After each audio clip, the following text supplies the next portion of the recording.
Last week in France, he led Britain back into the World Cup reckoning. 2 weeks ago at Widnes, he led Wigan back into the title reckoning. Great play by Hanley, great try. He's a fantastic player, he's a great captain. If Ellery Hanley was Rugby League's player of the 80s, Roger Millward was the player of the 70s. As Hull Kingston Rovers captain and now coach, he's won the lot. Nearly 25 years of success, a silver jubilee of silverware, including 3 championships. But at the end of this season, Millward will leave Rovers for a new challenge. He'll leave them with new heart too. Back in the top flight, back in the hunt for trophies. Second Division champions Hull Kingston Rovers meet First Division champions Wigan. The summit meeting at Central Park. Rugby League, live.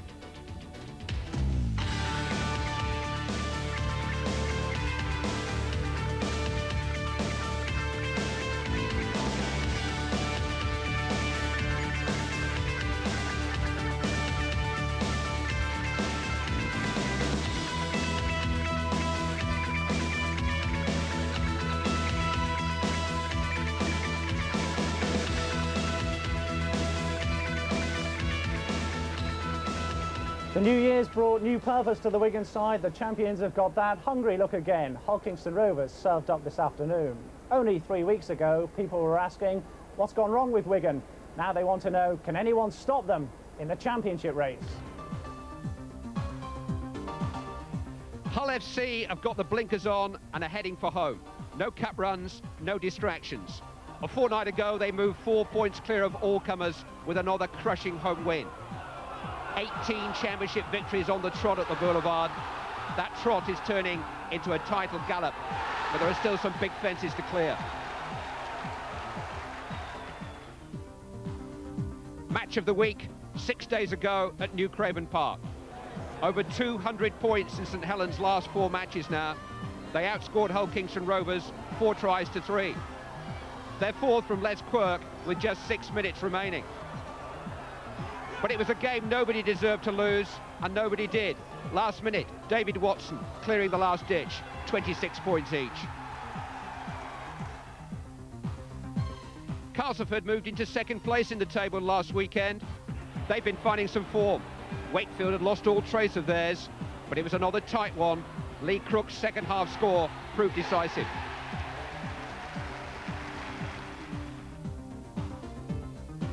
No decision at Headingley last Wednesday. The Rugby League should be printing a pools coupon with all these score draws about. No payout for Leeds this season. Warrington's dividend forecast, good. Claims required for a top 8 place. Widnes are still hoping for the jackpot. They return to second spot with a 10-try procession at Rochdale in midweek. It's a 3-horse title race with a couple of outsiders still on their feet. Place your bets, please. Well, Hull, Widnes and Wigan, the favourites in that title race. Wigan 5 points adrift of the leaders with a game in hand. 2 victories over Widnes and Sheffield, suggesting they're back to their best. Hull Kingston Rovers have the same number of points, but they've played a lot more games. It's been a mixed season for them on their return to the First Division. Some outstanding results, some backroom bickering, and now long-term injury. Hull Kingston Rovers perhaps facing an uncertain future as the Roger Millward era draws to its close. Roger Millward spent 24 years at Hull Kingston Rovers as player, coach and coach. This season he retires. It's been a difficult return to Division 1 for him on and off the pitch. David Bishop's alleged high tackle, which sparked off his own personal row with the club, was rumoured to be behind Millward's decision, but that was denied. The man now tipped to take over is former Australian coach Frank Stanton, though he's still to say yes. The new coach will inherit a side of great potential. Kiwi David Watson is a standoff who stands out in any company. This is the legendary Hull KR winger Clive Sullivan. This is his son Anthony, now ploughing the same furrow at Craven Park, just one of many young talents. What are your general thoughts at the moment? Oh, it's been a good time at Hull Kingston Rovers. I've had 25 great years there. There's always got to be a time and place to move on. The supporters have been fantastic. I've got a lot of friends there, and really all we're looking to do now, I've still got a job to do, and we're still sticking in there and trying to make the top 8. Well, I mean, he's won everything as a player and as a coach, and we thought that we'd seen the best of him as a player because any time a World 13 is selected, Roger Millward's name is in contention. But since then, his achievements as a coach have near enough equalled his playing prowess. And the standards he's set are going to be very hard to follow. No way I can retire. I want to keep in the game as much as possible. And really, it was just a matter of giving the club plenty of time to get a new coach and probably put my name in the shop window. Now, what's the latest on Frank Stanton, because he's the clear favourite for the job? Well, at the moment, Frank is the favourite, because obviously we wouldn't bring him across from Australia to interview him if he wasn't. But at the same time, he has a lot of problems of his own to solve, and at the moment, no final decision has been made. Do you think he'll be the coach of Hull Kingston Rovers next season? It's possible, let's put it that way. And just remind me how much you pay for Roger Millwood. £6,000. You got your money's worth, I think? Well, just about, yeah. The sale of the century, I think it was, the bargain of the century. Yes, indeed. Frank Stanton, the favourite to take over as coach from Roger Millwood. And Peter Tunks, you played under Stanton in Australia. Is he the type of coach that would do well with Hull Kingston Rovers? Well, Stanton, or Cranky Frankie, as he's known over there, has had a lot of success at international level. Has struggled a little bit at times at club level, but a very strict disciplinarian, and certainly he runs a very tight ship. Well, certainly Roger Millwood's got his work cut out today. Hull Kingston Rovers ravaged by injury. But one man, Anthony Sullivan, I suppose, will pose the major threat to Wigan this afternoon. Anthony's got blistering pace, and he's well known for scoring long-range tries, and he's going to be a big thorn in the side of the Wigan defence if he gets clear at some stage. And he's on the verge of international selection, and if he's good enough today, today's a good time to show it. 19 tries he's scored this season. He's done well coming out of the shadow of his more famous father, Clyde Sullivan. Very hard to follow in the footsteps of a famous father. He's an international class wingman in his own right, and should be recognised as such. I suppose you've got a fancy Wigan this afternoon, but John Mooney, I know, says they sometimes struggle against the bread and butter sides, if you like. Well, I came here about a month ago when they played Warrington, who were going through a very bad patch at the time, and Warrington secured a big upset here at Central Park. So Wigan, although they are a galaxy of stars in their team, they really have to perform now in the bread and butter games to make sure they get the league points. All right, Peter, we'll chat a little later. Wigan just coming out, or preparing to come out at least. There's a formidable look about their side again. I spoke to Coach John Mooney in training on Thursday night. He says everyone's fit. Everybody's flying. He believes he has a side full of game breakers, as he put it, some more famous than others. It's a measure of the development of the Wigan forwards that they now form the basis of the Great Britain pack, give or take a prop or hooker. The finishers still take the glory, but now Betts, Lucas, Skerritt and Platt are being applauded as the platform for Wigan's championship assault. We grab the headlines now and again, and that's all that matters. As long as we're taking home winning money at the end of the week, if they're scoring the tries, we're doing the graft to make them. That's what matters. A return to fitness is what matters to Kelvin Skerritt, who's currently out of the Great Britain setup. Skerritt's a product of the feared Bradford Northern pack. He believes his Wigan counterparts are still improving. I think I found a lot more aggression in Bradford pack, but I can see it coming through in Wigan pack as well, so hopefully by the end of the season we'll be feared as much as Bradford pack were at once. The improvement in Ian Lucas earned him a test call-up against France 2 weeks ago. Lucas is an antique dealer. At 17 stone 4, you tend not to ask if the article's genuine or haggle over price. The original bull in the china shop, his power is central to Wigan's return to form. At the end of the day, all we want to do is do our part and make sure that we're winning. And which is what we've got back to since Christmas. I mean, we've all started playing a lot better, and we're getting back into winning ways. It's Andy Platt's return from injury as much as anything that's pepped up his pack partners for club and country. And Platt has now gone through from determined running under the post himself. Platt's only too well aware of the standards set by Wigan and coach John Mooney. He's convinced the forward success has been the result of plain fear. It's a good club, you know. They expect success on the terracing.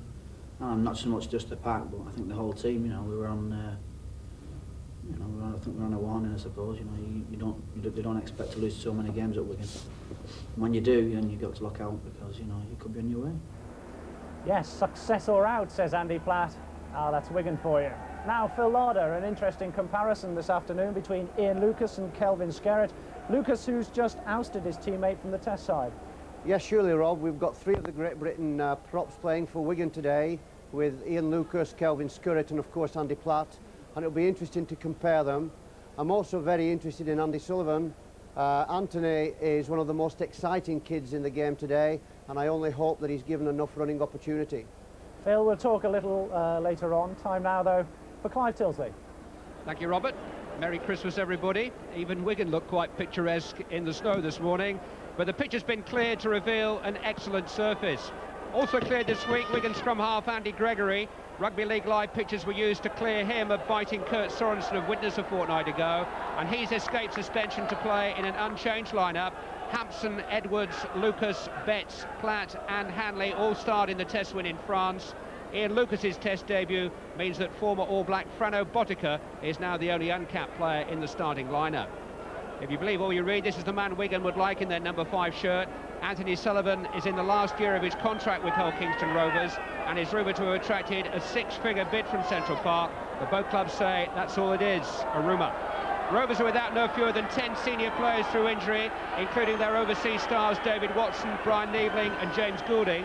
Mark Wildridge makes his debut in a decimated back division. A lot will depend on the goal-kicking of Mike Fletcher, the game's leading point scorer last season.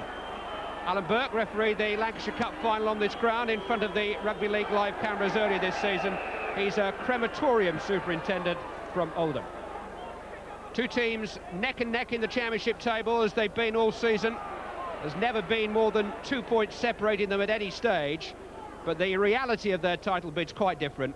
Hull Kingston Rovers in the blue have played 4 more games and, more to the point, lost 3 more games than Wigan. But they've beaten the top 2, Hull and Widnes, inside the last couple of months. They've conceded the first penalty of the game for offside.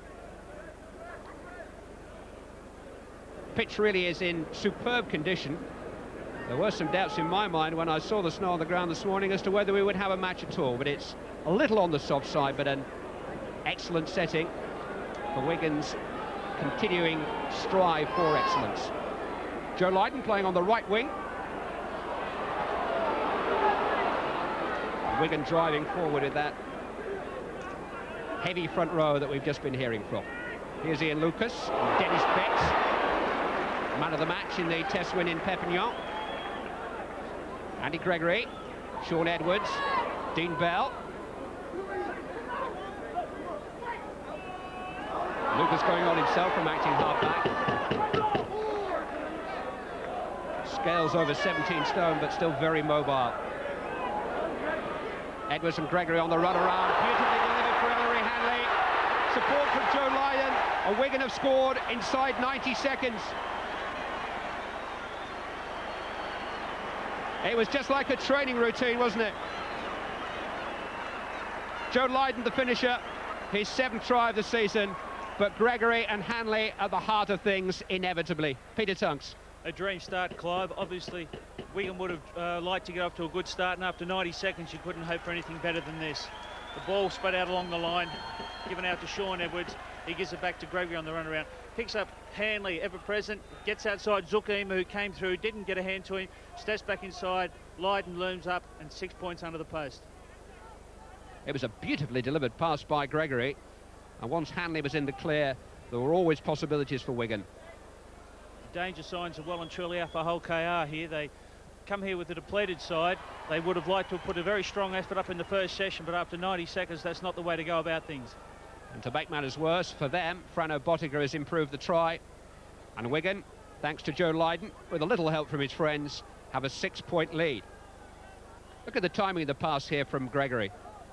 Well, the old run round, that's a very, very successful Wigan ploy. They have plenty of runners, but more often than not, they pick out Henley. He walks the half-back. Steve Robinson or Gary Chatford, who was there, he was unable to stop him. He just picked up Joe Lydon, who did the rest. So a perfect start for Wigan. Andy Platt driving them forward again. Derbett going on himself. Plenty of support from the kick. Mark Wildridge getting his first touch in Championship Rugby League. Had nearly 2 years at Hull Kingston Rovers. And this is his first opportunity, and what a place to get your baptism.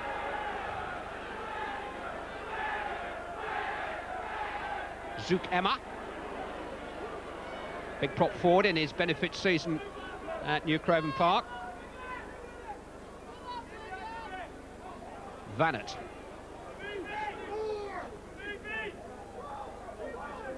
John Bodie was particularly pleased with the Wigan defensive effort at Norton Park a fortnight ago.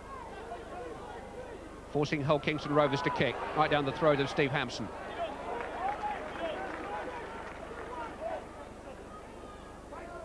Kevin Iro.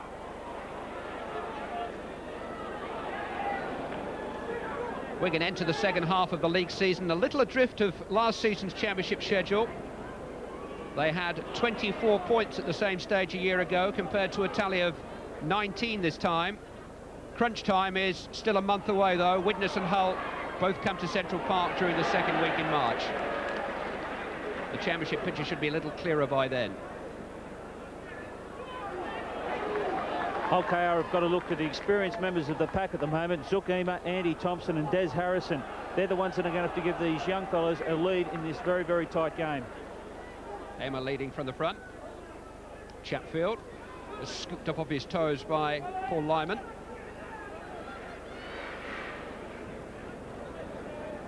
Chatfield. Made good ground in behind Joe Lydon.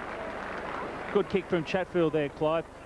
The injured Wayne Parker out with a groin injury. He's one of the best tactical kickers in the first division, and it's certainly big shoes to come in and try and fill today from Chatfield. Roger Millward's had a mountain of injury problems to deal with in the last week, and splitting up Parker and Watson, his half-back partnership, one of the most disappointing aspects of that casualty ward. Wigan have got a penalty for the illegal tackle. Just for a second, Ellery thought that he might take the law into his own hands, but there's no need with Alan Burke around.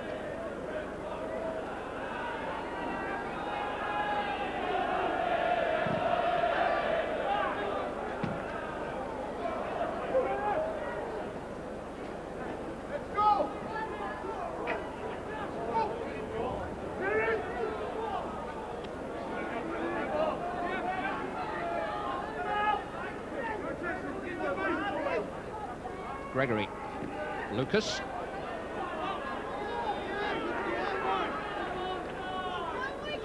Tackles from Emma and Thompson. Sean Edwards. Missing out Iro and finding Dean Bell. Support from Hampson. We've got Bottiger outside of him. Edwards.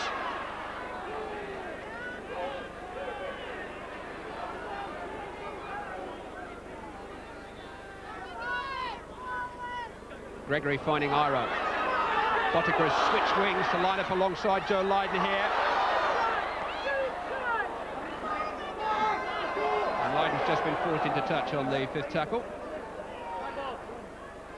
The outside backs, Clive, aren't numbering up in defence, and that's why we're going to be getting around them on the outside all the time. They're going to have to push themselves wider in defence. Lydon wasn't in touch in actual fact, and Gregory is able to hoist that bomb, which Mike Fletcher wasn't able to deal with initially. He's had little help from Gary Chatfield behind him. Here's Anthony Sullivan. First we've seen of him.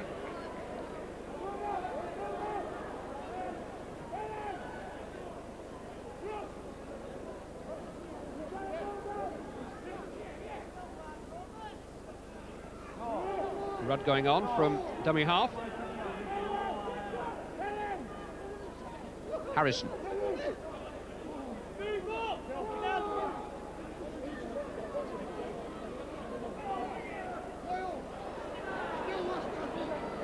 Rather untidy play the ball, which Chatfield did well to rescue. Ball slipped out of Paul Fletcher's hands. Fifth tackle, and the handover puts Wigan back in possession. Dennis Betts.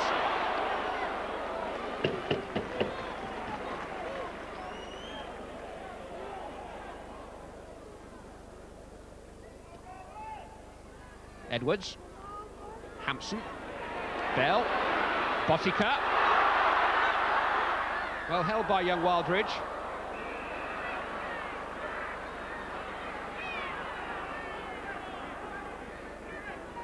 Nobody came closer to halting Wigan's drive for the double last season. Hull Kingston Rovers very nearly put them out of the Challenge Cup in a desperately tight first-round tie over on Humberside. Consolation, of course, was the second division championship. But they're finding all out about life at the top in the early stages here at Central Park. 9 minutes gone, they trail by 6 points to 0, and Wigan camped on their line again. Hanley. Big hit by Des Harrison. Smuggled out to Andy Gregory, though. Taken on by Kelvin Skerritt. Smuggled out to Kevin Iro, and another try for Joe Lydon. And Wigan just somehow kept the ball alive there. Put Lydon in. Hanley's strength made the initial inroads. But then some good and adventurous movement of the ball kept the move going. And Joe Lydon was on hand to pounce again. Here we have Hanley just coming onto a simple hit-up. He's held by 3 Hull KR defenders, but they fall off him. Very weak defence. He gets the ball back to Gregory, who just runs wide, looking for a runner. Uses a couple of options, slips it inside to Skerritt, who does very well to hold off a defender. Get a passer in between 2 Hull KR defenders over there to Iro, who just picks up Joe Lydon for the easiest of tries. We talk about the strength of these big forwards, but tremendous athleticism there from Kelvin Skerritt to somehow smuggle that pass out of the tackle. He did very well, but this all came back from a penalty in the 25 against Hull KR. Normally, a First Division side would have had a crack at goal this early in the game, but they're showing scant regard for the Hull KR defence at the moment, and the way things are heading here, it could be embarrassing unless Hull KR get their act together. There's the pass from Skerritt. Look, in behind Paul Fletcher. That was a great ball from Kelvin Skerritt. One ball playing prop, complementing another.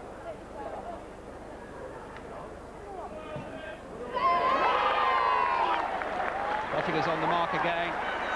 And Wigan are scoring at better a point a minute than the moment. 11 minutes gone, 12 points on the board. Wigan 12, Hull Kingston Rovers 0.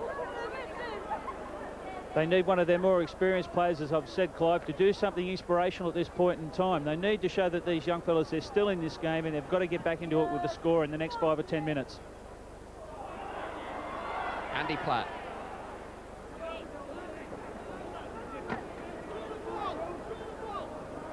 Here is Kelvin Skerritt. Says something for the strength of the Wigan pool when your main international rivals are your club colleagues.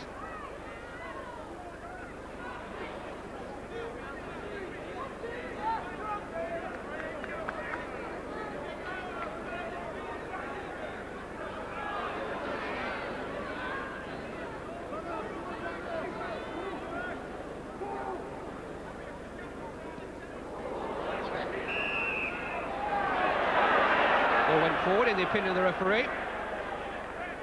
Such a surprise to see Andy Gregory mishandle it. Joe Lydon looked like he injured his leg when scoring that second try before, and David Myers is warming up on the sideline. He's the perfect replacement. Myers has been a regular on the Wigan wing this season.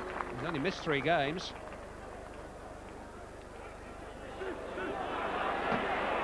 Fletcher going without the ball.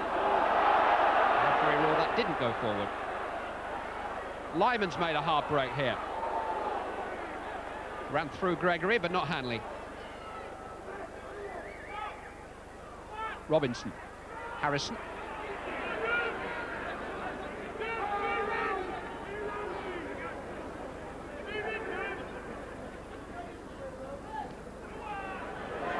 Ball not out of Schultz's hands in the tackle, and that did go forward.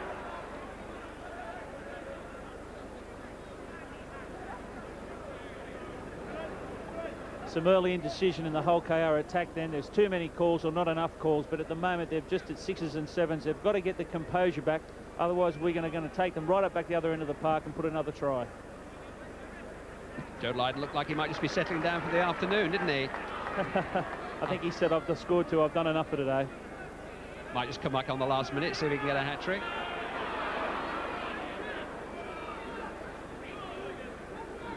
Must be major doubts as to whether or not Hull Kingston Rovers will be a force in this game by the last minute. They've been penalised again for offside.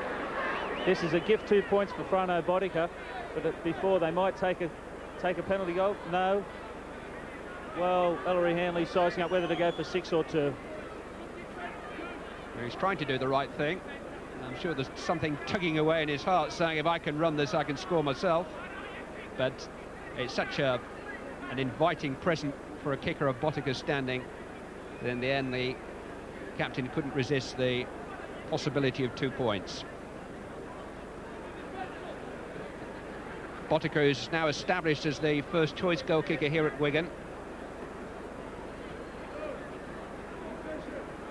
Touch and go between he and Joe Lydon. And he played a dozen games of rugby league, but such was his rugby union background that he's found it quite easy to settle into this Wigan side on the wing.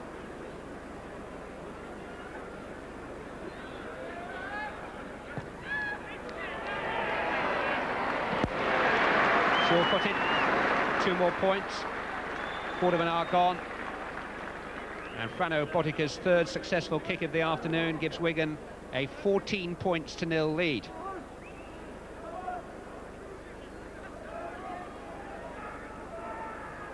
Wigan are one of only 2 teams to have beaten Hull KR on the Humberside this season, but Roger Millward's side don't travel particularly well. They've lost 4 in a row on the road and mustered only 3 tries in their last 3 away games, and they need 3 tries already just to be back in this match. It's a tall order for them without the likes of Niebling and Goulding and Watson and Parker.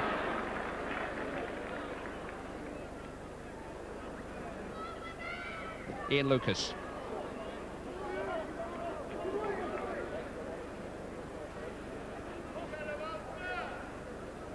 Gregory. Dennis Betts. But the stage is already set for Wigan to turn on the style. Gregory's kick. Mike Fletcher waiting, and the bounce was kind to him. Coughed up possession, which is a sin really on your 25 in Hull Kingston Rovers position. And in fact, if Skerritt could have moved it quicker to his left, he might already have been counting the 3rd try. Gregory, Hanley, good tackle by Rudd, but he's been penalised for holding the Great Britain skipper down. Now will they take 2 more? Yes, Hanley's calling Botica over again. Silly schoolboy errors are creeping into Hull KR's game. They're dropping the ball on the first tackle, not making clean tackles when they go in to hit the man with the ball. They're making a rod for their own back here.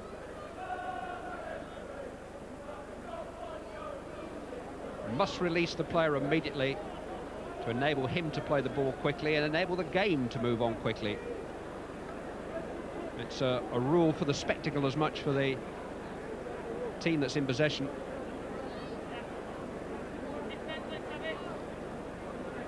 Most basic thing they're doing wrong, Clive, at the moment is when there's 13 against 13, it's take the man with the ball and put him on the ground. Every time we can spin the ball wide through Edwards and Gregory, there's holes out wide that are being run through without a hand being laid on them, and that's the area where they need some leadership at the moment. And one of these players from Hull KR is going to have to start organising his attack and defence, talking to the players and get them going, because there's no motivation there whatsoever at the moment.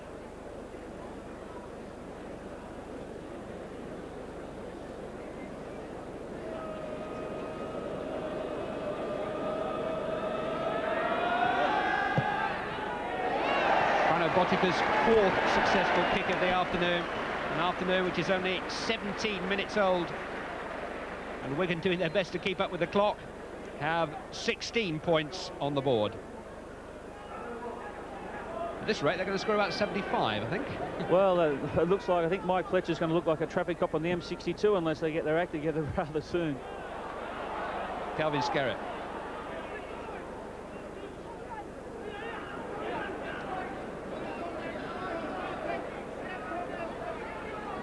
Dennis Betts, held by Lyman and dragged down by Paul Vannett. Lucas.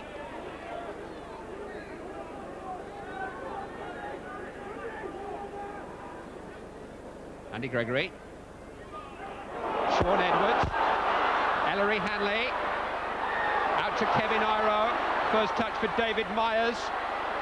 It's got Edwards in support, inevitably. Kept alive by Frano Botica.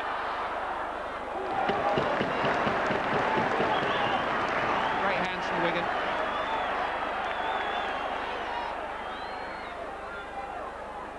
Edwards. Gregory. Kick was a little bit too strong.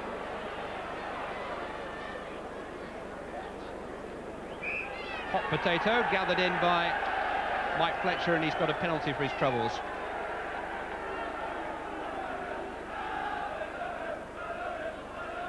Zuckermer is the most experienced man in this Hull Kingston Rovers side. Their captain this afternoon. 10 years at the club. He was on the fringe of the Great Britain team 3-4 years ago. But as Peter was saying, it's down to the likes of Emma and Harrison and Lyman to somehow pull together what is a rather flimsy-looking Hull Kingston Rovers team at the moment. It's all very, very disjointed, as you might expect.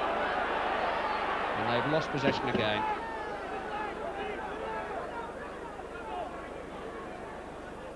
Gregory. Bell. Andy Platt. Ellery Hanley.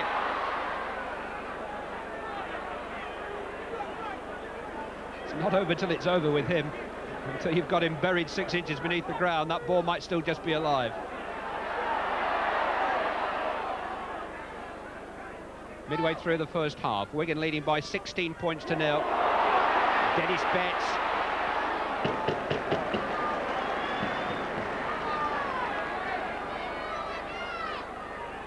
Dean Bell. Andy Gregory. Sean Edwards. Missed out Hampson. Arrow missed out the ball. That was a Trigon begging there. Iro had his wingman unmarked on his outside. All he had to do was draw the man and give it to Bodica, but he looked at the man before he passed the ball, and the ball went to ground.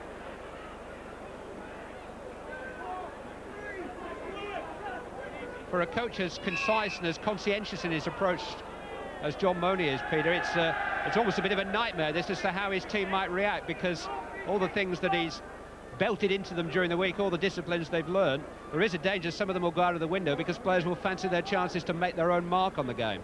Well, obviously there's a lot of good individual players out there, and a lot of these players are backing up after the test match against France last weekend. But I think with such a well-disciplined and well-drilled side as Wigan, they won't let that interfere with their game plan, and they'll stick to the pattern. Zuckermer.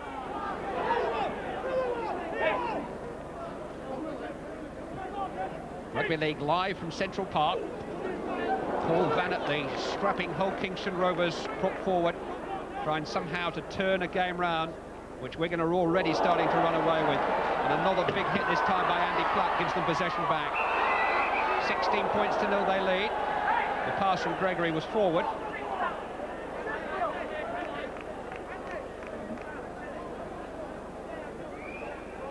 Wigan already dominating possession, at almost 3 times as much of the ball as Hull Kingston Rovers. You've got to starve Wigan of the ball if you want to be any chance of winning, particularly here at Central Park, and at the moment they're losing the ball on the first tackle time after time, Hull KR. 3 visiting sides have won here at Central Park this season, but all of them have managed to restrict Wigan to just 1 try. Australia in October, Bradford in the Regal Trophy quarter-final in December, and then Warrington in that league match that you saw on New Year's Day, and already they've scored twice and have 16 points on the board.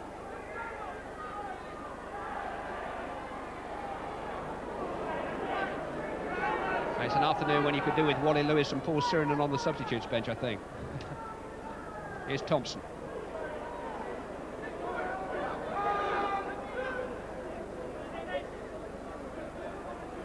Chatfield to Robinson. It's a nice step from the standoff half and good support from Paul Vanett.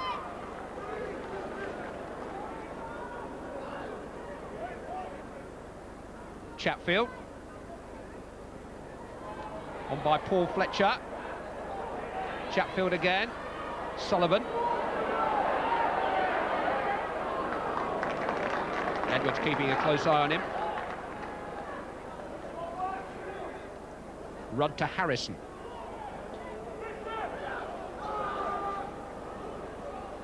Fifth tackle. Zuckermer. Loaded the ball well to young Schultz, but his anxiety to make something on the last tackle. He's given up possession again.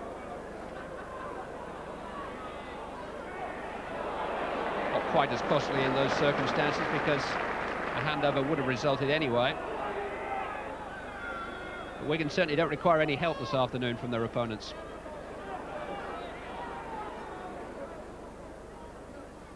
Dermot to Skerritt.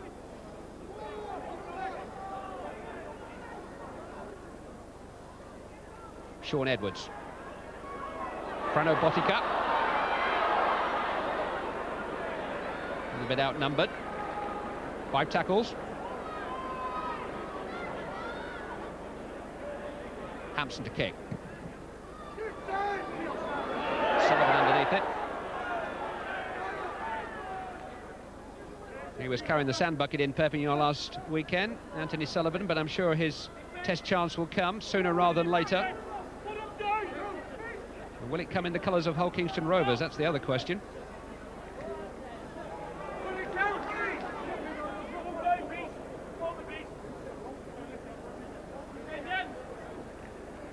Chatfield, Lyman, Skerritt and Platt quickly upon him. And again the ball's loose. Be a scrum down. The hallmark of a great side is not only their attack but their defence. And as you can see by Hull KR, 2 sets of 6, one in the Wigan 25, and they were unable to even look like scoring. Only the bottom 3 teams have worse defensive records than Rovers. They've already conceded twice as many points as Wigan this season. A lot of them on their travels. Steve Hampson. He's such a game competitor. Andy Gregory. Hanley looked to be down injured there for a moment, but he just got a sniff of the ball flying past him and he was quickly up to his feet in support. And Wigan preparing to make another substitution. Dennis Betts is going to get a breather. And we're going to see Philip Clark, who was man of the match as Great Britain under-21 captain in the Junior International in Limoux last weekend. Just shows you the depth in this Wigan side when you can bring on the man who won the Man of the Match award in the under-21 fixture, one of the most promising forwards in Britain, to replace the Man of the Match in the main fixture against France. Philip Clark, who has been capped at senior level on the summer tour of Papua New Guinea and New Zealand.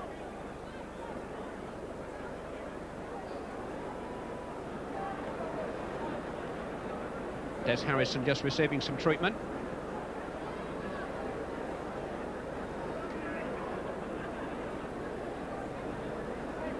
Oh, that's why he's so brave. I'm talking about the muscle, not the guard.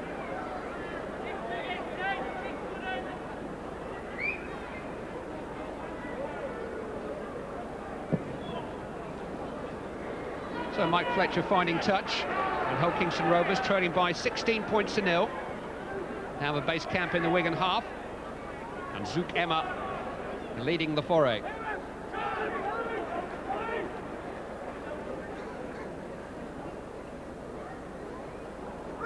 Vanett, big Cumbrian who's on the transfer list at the moment. Here's Des Harrison. Thompson. A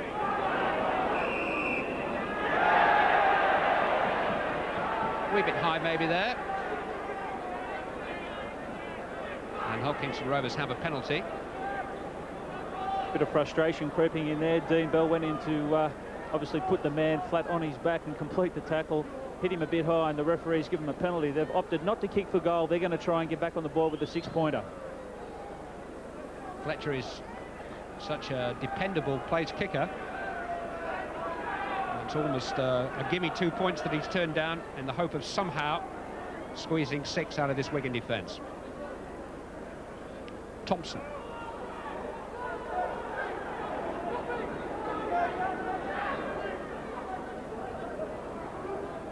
Harrison.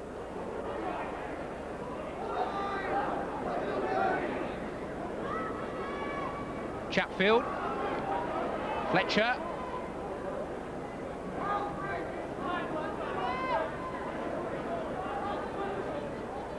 Chatfield. Back where he started, in the arms of Kevin Iro.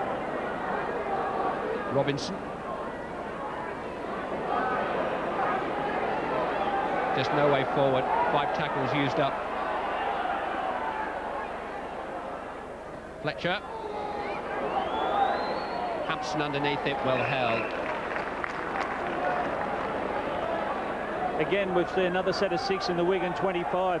The only man that looks like he's threatening at this point in time is the second rower, Des Harrison. He looks like he's got the ability to slip the ball with the support coming into a hole, but other than that, they look very, very pedestrian and very predictable.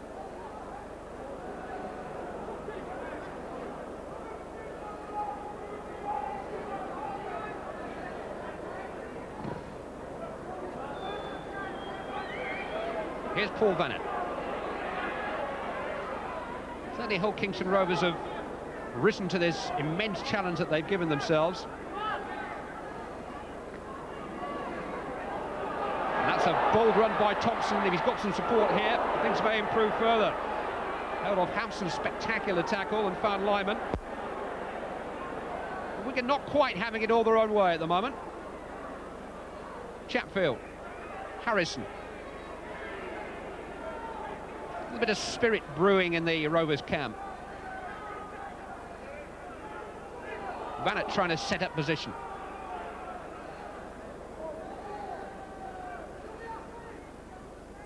Lyman. 5 tackles.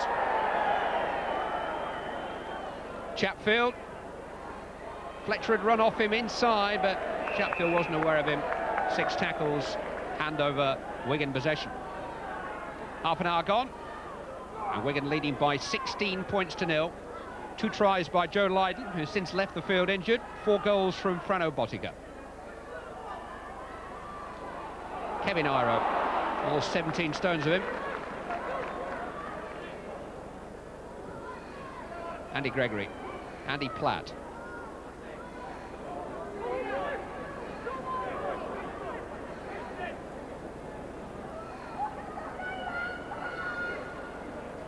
Gregory.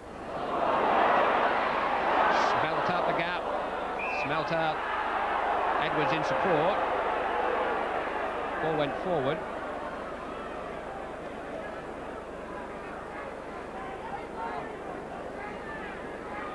Some good pressure applied there by Hull, but unfortunately they just aren't going in support of the man with the ball. They're letting it all go one out, and that's the sort of attack that Wigan will just tackle all day. There's no threat to them at all. Here's Robinson. Hampson quickly up. Nailing Mike Fletcher as he came up, his opposite number. Here's Paul Fletcher.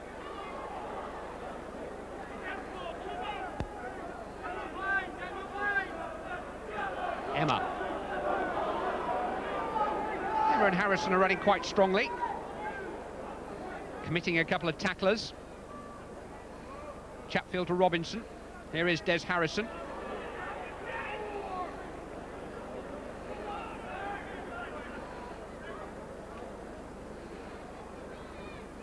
Rudder wasn't expecting that. And that's 5 tackles gone too.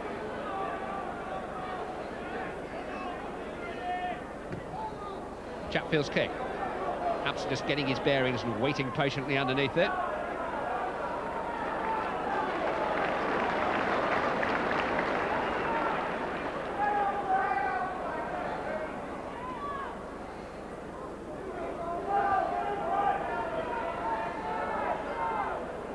Calvin Skerritt.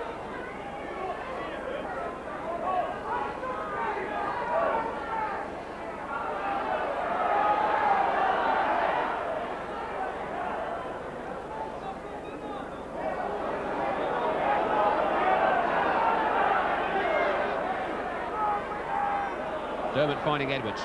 Now Bell. 5 tackles. Edwards to kick. He hasn't found touch. I think Wildridge just got a foot to it.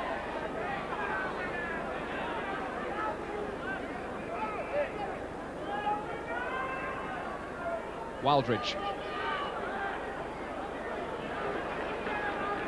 John Money on the left with Harry Pinner as assistant. Wigan coach was telling me in the week that he felt his team were coming good at exactly the right time, that they would, in his words, roar through the second half of the season. Nothing to dispute that, what we've seen so far this afternoon.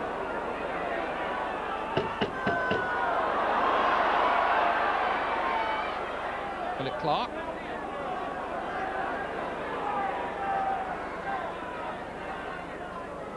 Gregory. Short ball for Platt. Now Gregory's got involved in a little bit of nonsense with Paul Vanett off the ball.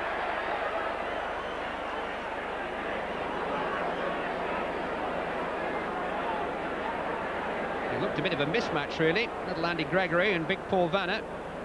Andy wouldn't say that way. Like a Mickey Duff promotion there for a moment.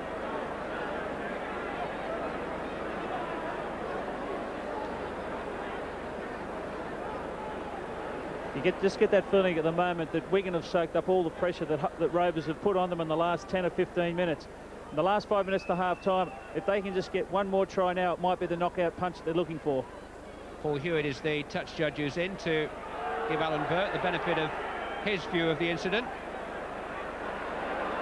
Vanett and Gregory are being called forward.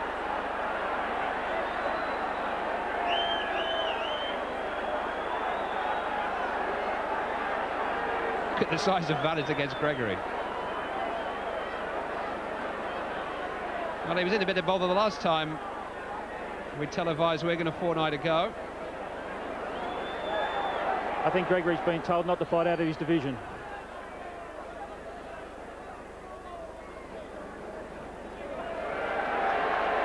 Well, the penalty's been given Wigan's way. And there we can see them on the left of our screen. That's how it developed. And they seem to be on top.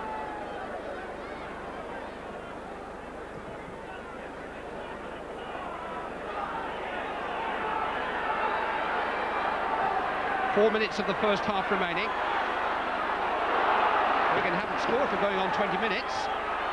But they have a 16 points to 0 lead, and they have good field position again.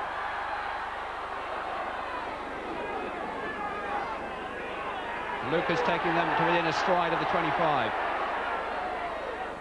Gregory. Edwards. Bell.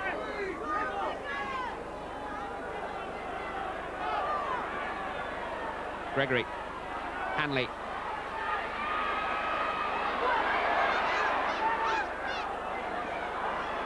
Just held off the 3 in that run.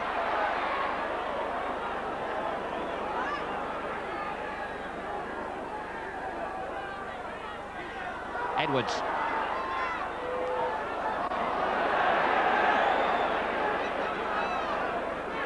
Paid for the change of mind. 5 tackles. Gregory. Iro. Myers. It's not a bad idea. Botica and Platt are both onside. Well claimed by Mike Fletcher.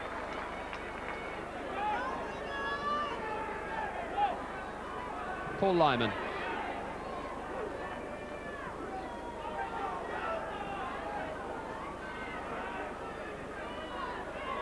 Vanett.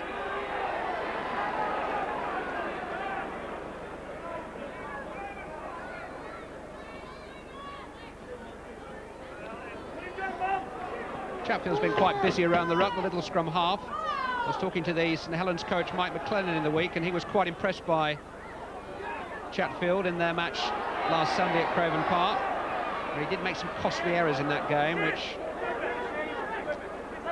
rather presented St Helens with points. Those frustrations surfacing again. Game getting a bit sloppy here at the moment. Wigan are getting drawn into these niggling tactics from Rovers, and they'd be best to concentrate on their free-flowing football that's got them 16 points in the first 15 minutes. Kelvin Skerritt.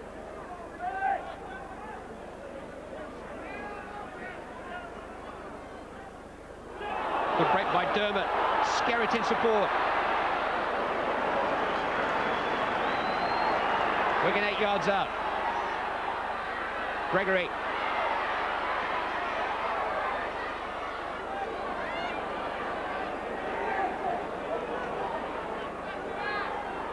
Last couple of minutes of the first half.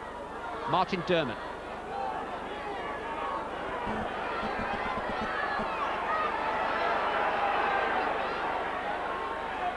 Edwards. Plenty of runners. Iro. Hanley. contest. Plenty strong enough. Two of the strongest men in the game involved in that try. Kevin Arrow just beating off the challenges to set up Ellery Hanley for his 15th try of the season. Here we go, we just have a typical Wigan backline move. They throw the ball around, Edwards looks for a couple of options, dummies. He pushes out of some very weak, ineffective tackles, gives the ball to Iro. Iro comes up, gets rid of one defender, dummies to the outside, another man on the inside gets him, he throws it back to Ellery Hanley, and by the time he gets the ball, it's all over. He scored 6 tries now in the last 3 Wigan matches. We see this from behind. What happens here is Shaun Edwards runs across the line with a couple of decoy runners. Now the Rovers defence does not read it at all well. He gets outside his man, gives it to Iro. Now the big man just a simple fender. Very poor, ineffective defence there. He looks back on the inside, and guess who? Ellery Hanley, and he puts the ball over, and that should just effectively kill off Rovers' chance of a comeback. Nobody scored more First Division tries in the history of the game than Ellery Hanley. That's 196 now, and he's 30 clear of the next man on the list, Keith Fielding.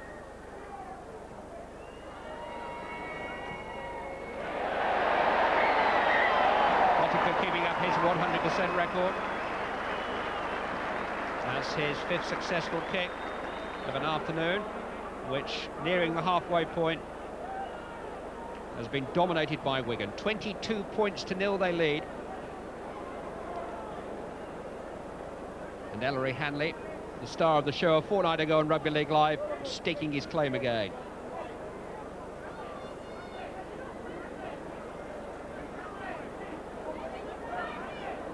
I don't think many of us would swap jerseys with any of those Hull Kingston Rovers players at this moment.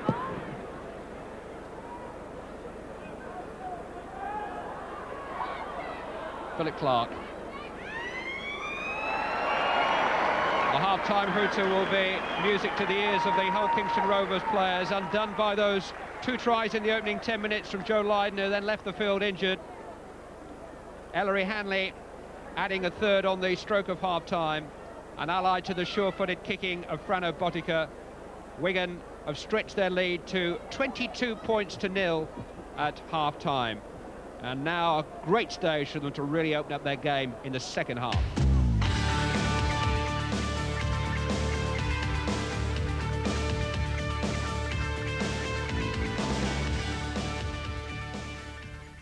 Welcome back to Central Park, Wigan, where the home side are coasting against Hull Kingston Rovers, leading 22 points to 0 at half-time. Roger Millward, no doubt, asking his side for an increased effort in the second half.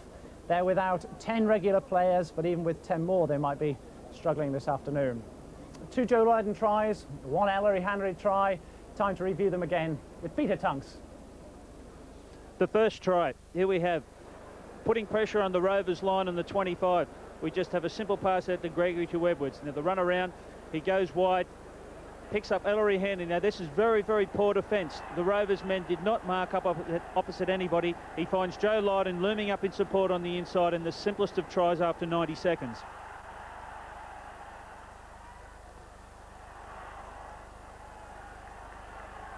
Now here we have a simple hit up by Ellery Hanley for the second of the tries. Now there's 3 Rovers players involved in the tackle here, and they can't put him on the ground and stop the ball. Great strength from Hanley. He pops it back to Andy Gregory, who runs across field, dummies a couple of times, but look at the great work done here by Kelvin Skerritt. Big, strong, stays up in the tackle. Again, 2 men, pops it around the corner to Kevin Iro, who just has to give the ball out to Joe Lydon for another simple try. This try, again, we're seeing ineffective defence from Rovers. The ball goes out to Shaun Edwards, a couple of simple decoy runners.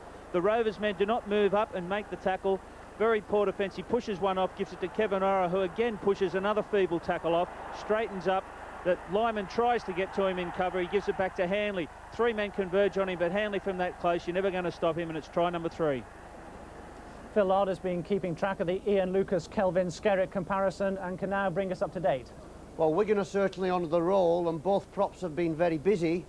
Ian Lucas with 12 is topping the tackle count, whilst Kelvin Skerritt has done the most drives with 14. I'm a little worried by Kelvin's 3 missed tackles. 3 out of 10 is a pretty high statistic. However, I'm very pleased to see them both offloading the ball which is an aspect that I've been critical of Wigan's performance earlier on in the season. Hull KR have made far too many handling errors, and you can see there that Wigan have had possession for 30 minutes 29, which is far longer than Hull KR. When in possession, Wigan have made 18 clear busts to Hull KR's 1, and also Hull KR's defence has been very shaky with 21 missed tackles. Delighted to welcome the Wigan chairman, Maurice Lindsay, alongside with me. I hope your toes are a bit warmer than mine, Maurice. Just ready for a brandy after the game, that's for sure. Let's look ahead to next season. I understand there are moves afoot at Wigan to go full-time. How big a change would that be? It probably wouldn't be as great a change as people would think. Traditionally, rugby league clubs train Tuesday, Thursday nights, and perhaps Friday or even Saturday morning. Our guys are nearly all full professional anyway. They have most of the time to prepare in the weight room, etc. And we thought we may as well go the whole hog and perhaps go be the first rugby league club in the history of the game to go full time. Not everybody's going to be able to afford that. Is that the big getting bigger, the small getting smaller again? People would probably say that, but if you try to have a professional outlook in life, whether it's sport or your business or your own home life, then why be pulled down for it? We believe that perhaps we'll set a standard, others may follow, and we shall hopefully all follow the national game of soccer and all be full-time. Now, on the pitch, I think I'm right in saying the contracts of Ellery, Handley, Andy Gregory, Sean Edwards are up at the end of the season. Is this the time we're going to see new blood at Wigan? Well, I half hope not. I hope very much that those three players stay at the club. They've been great players at the club, and we want them to stay until they've got white beards down to their ankles. But obviously, young, new players, exciting players like Dennis Betts and Phil Clark and Bobby Goulding, they only get their chance when people make way for them. So you, on the one hand, you hope that your great players will stay and stay and stay, and then on the other hand, you're just looking perhaps behind there and hoping that the youngsters do come through. Once again for next season, how important is it for you to be involved in the World Club Challenge again? That is important. We won the championship last year. Unfortunately, we were denied the chance to play in the World Club Challenge final because, of course, the Australians were here as a nation at the same time, and it was unfair to ask them to step down and play a club game at the same time. So we're very much hoping to win the First Division Championship this year, which will give us the right to play in probably October, hopefully perhaps at somewhere like Old Trafford, Manchester, in what would be another great game. If it was against someone like Canberra or perhaps Brisbane Broncos, we'd look forward to it. How's the building work coming on? It's taking its time, isn't it? It certainly is. It's like playing in a permanent building site. We're quite proud of the potential achievement here. When it's finished, it's going to be an absolutely exciting prospect. One of the first cantilever stand ever in the history of rugby league. Seating for 2,000 people, private boxes, accommodation for refreshment bars. It'll be a very, very exciting and very impressive development. Maurice, thanks very much. We look forward to seeing it when it's finished. Thank you. Wigan leading 22 points to 0 at half-time. Hull Kingston Rovers, can they come back? They'll have to do something a bit special. Why don't you join us after the break? Welcome back to Central Park, Rugby League Live, witnessing Wigan's continual drive in defence of their championship, leading Hull Kingston Rovers by 22 points to 0 at halfway. Their best league win of the season so far was last month at Sheffield, actually, 46 points to 4. Some painful memories for Peter Tunks alongside me. I think that record might just go this afternoon if Wigan can keep up the pressure. Well, obviously, they'd like to try and put this team away and score as many points and keep them to 0. So it'll be interesting to see in the next 40 minutes how professional in this second half they will be. It's going on for 7 years since Hull KR won at Central Park, and they've lost their last 7 matches on this ground. They haven't beaten Wigan anywhere for 3 years. And the class gap has been rather evident this afternoon. That Hull Kingston Rovers injury list has just been a little bit too long for them to cope with. Here's Philip Clark. They're 3 months out of the game after an ankle ligament operation. Only started 1 game for Wigan so far this season. Kevin Iro.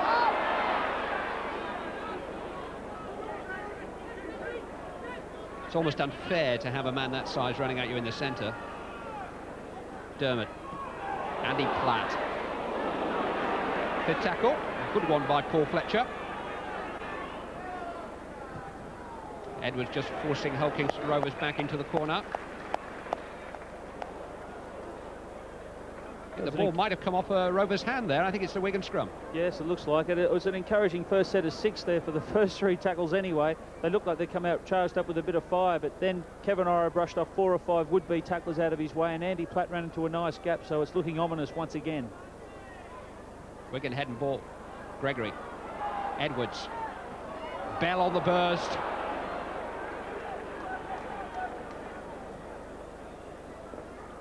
Hanley. Gregory. Clark just holding on.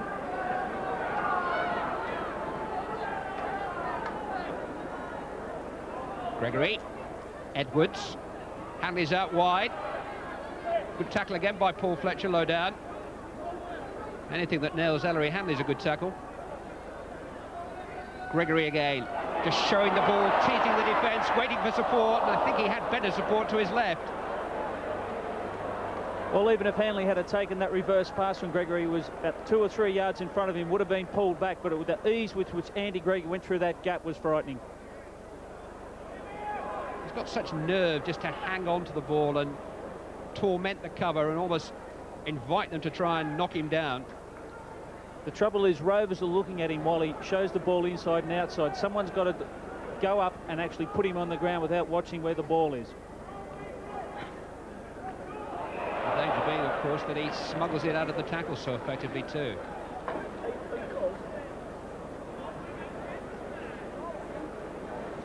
Once more, it's a Wigan scrum.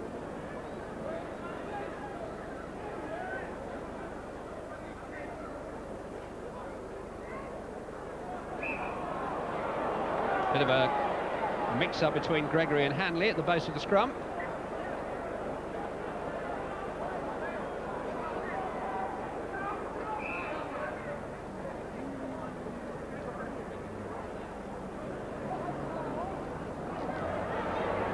Robinson.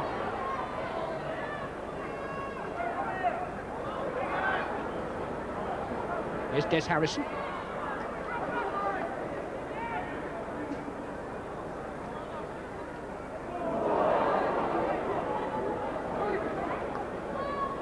Kingston Rovers have got their substitute number 14, Sean Ho, on the field.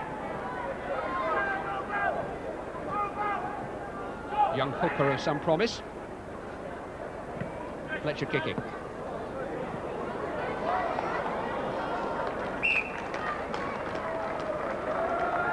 There's Sean Ho, number 14. He was the first team hooker until mid-November. He was originally a scrum half. He can play at 13. Good versatile player to have on the bench. Ho's gone into scrum half. Edwards. Iro. Hanley was loitering with intent just inside of him. Here is Ellery Hanley.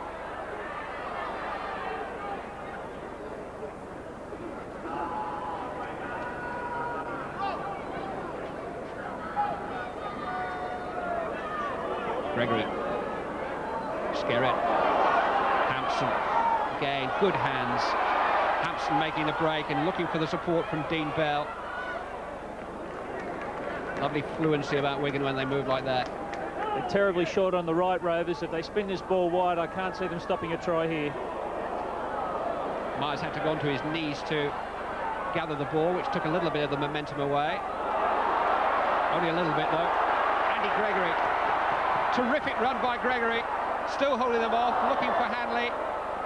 Ball hasn't gone forward. Might just have slipped out of Hanley's hands now.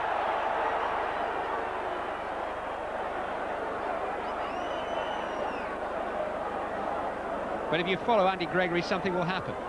Well, a bit of desperate Dunkirk-type defence from Rovers there. They're just opening up every time we can get the ball, and really, you know, they're just not threatening at all, and they're not talking, no communication whatsoever in defence. Zukema.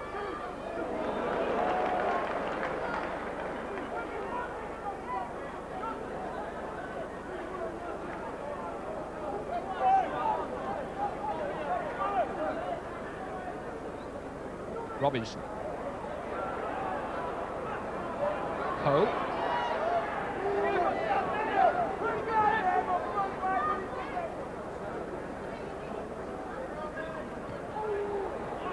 Fletcher's kick. Hampson's come a long way to claim it and did so on the half volley.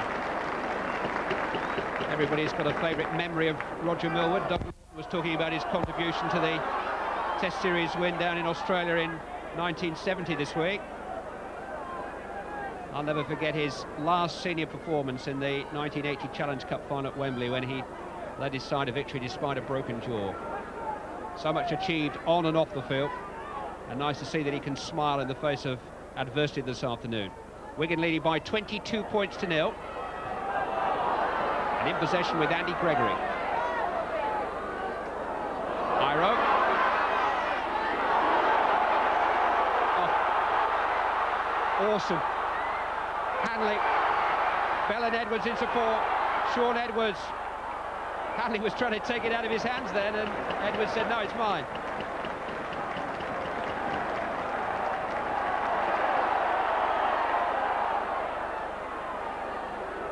Gregory. Put down by Skerritt.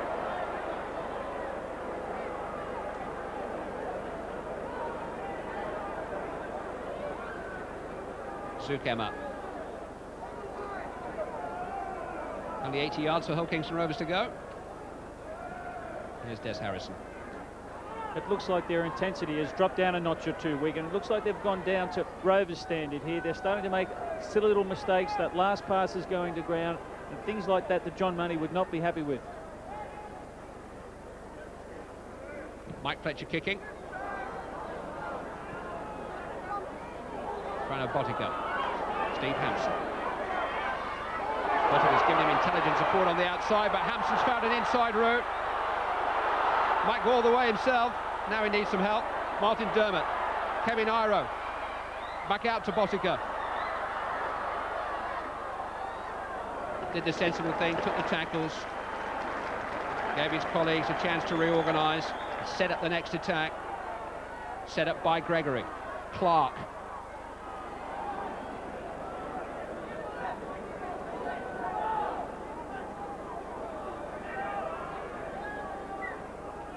Gregory, Edwards, run around, Gregory's little kick, charged down by Sean Ho, gathered by Kelvin Skerritt.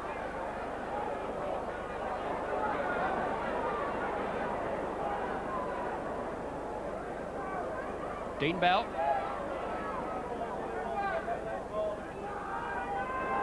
Fifth tackle, Andy Gregory, Phil Clark, Andy Gregory, Kevin Iro. Oh, lovely little kick. Oh, what a sucker blow. Kevin Iro scores Wigan's fourth try of the afternoon. And he nutmegged the defender there. He kicked it right between his legs. And there was no cover and no bother for Kevin Iro.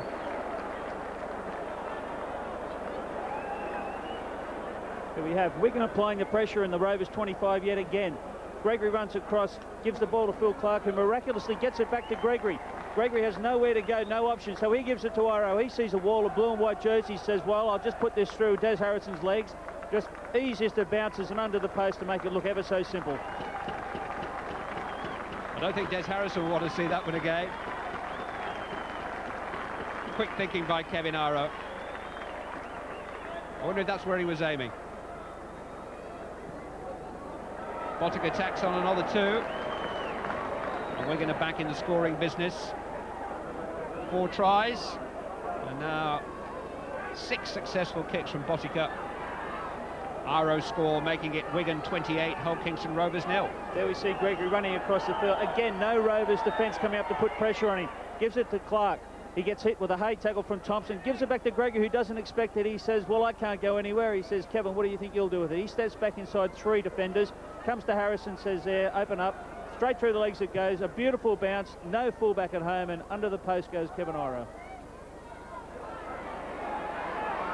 And Wigan are back in possession.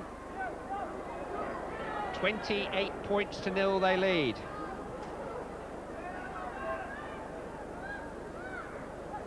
And hungry for for more with Skerritt.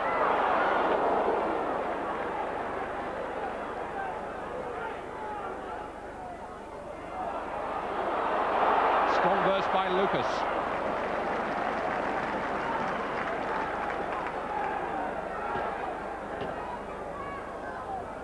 Hanley. Catch me if you can.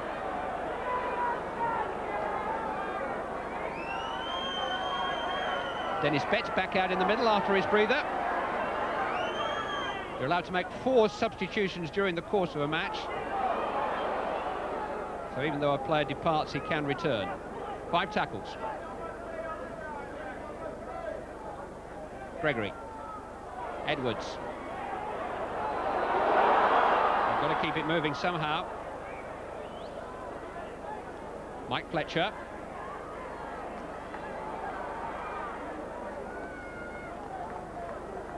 Man in possession there, Mike Fletcher, was the leading scorer in rugby league by nearly 100 points last season. Old Kingston Rovers swept all before them en route to the second division title, and Fletcher was kicking goals for fun. It's a bit different up in the big league.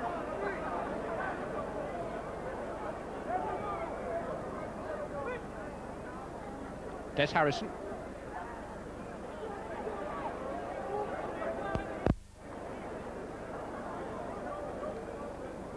Mike Fletcher. Hampson's been rock solid at fullback. He'll be mindful of the fact that Mal really gave St Gianellis 10 minutes at the end of the Test match last week, and that David Lyon is staking a claim too. Great Britain jerseys to play for the return test with the French at Headingley, which you'll be able to see live on this programme. Ian Lucas will be hoping to hang on to his. Martin Dermott, another contender.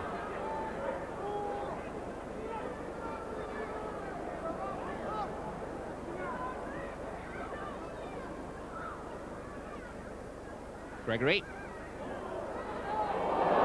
In the same wavelength as Edwards that time. Always a chance for Anthony Sullivan to show us what he can do. Here's Paul Lyman.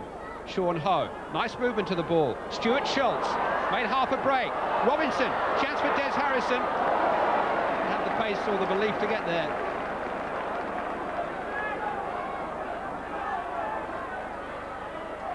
Here's Schultz.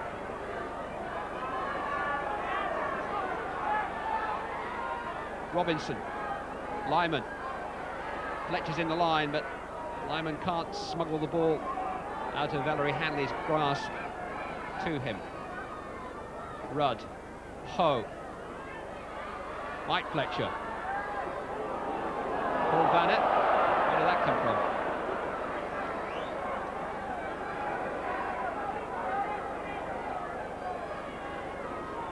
Robinson.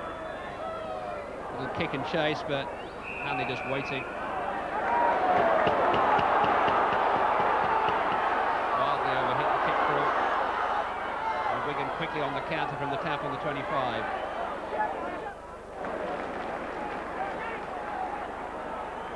Dennis Betts. "15 minutes of the second half gone. Wigan leading by 28 points to 0. They'll strengthen their position in 4th place in the table if they win this match. Kevin Iro breaking clear. Got David Myers in support. Oof. I don't think David Myers will be too happy about Iro's decision to go it alone. That was a walk-in try for the winger if Iro had released it.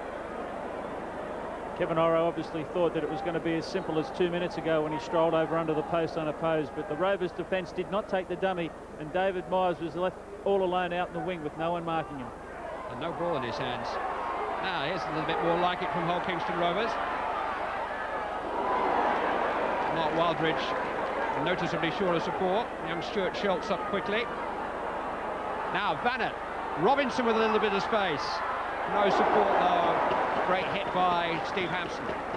Sean Ho. Paul Lyman. 5th tackle. Robinson. Betts this time doing the covering in front of Frano Botica. Hampson was committed. Rovers' best bet at this stage is to try and open the game up and play a game of 7s or 9s and spin the ball wide, trying to catch Wigan being a bit lazy. Taking the ball one up around the ruck is not finding him out at this stage and not getting him any ground.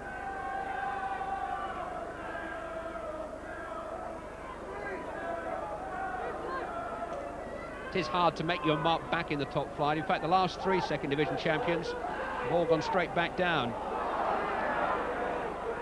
That's very unlikely to happen to Hull Kingston Rovers, which is, I suppose, an achievement in itself.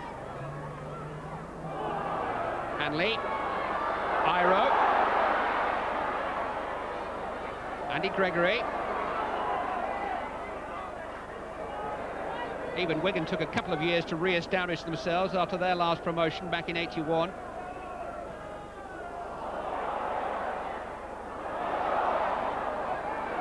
Myers has reclaimed it. Ball has gone forward. The last great Rovers team was born out of their promotion side of '75, when Roger Millward was able to spend on the likes of Fairburn and Hogan and Casey, and then import Gary Prome and Gavin Miller, and the likes of Paul Harkin and Steve Hartley in that side too. And they had a great spell in the early '80s. Chance to see the other substitute, Paul Speckman, replacing Stuart Schultz. His only previous game for Hull Kingston Rovers, Schultz, was on this ground 2 years ago. Speckman on in the pack.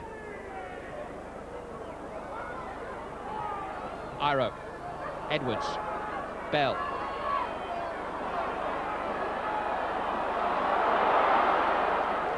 Determined running by Dean Bell. Edwards.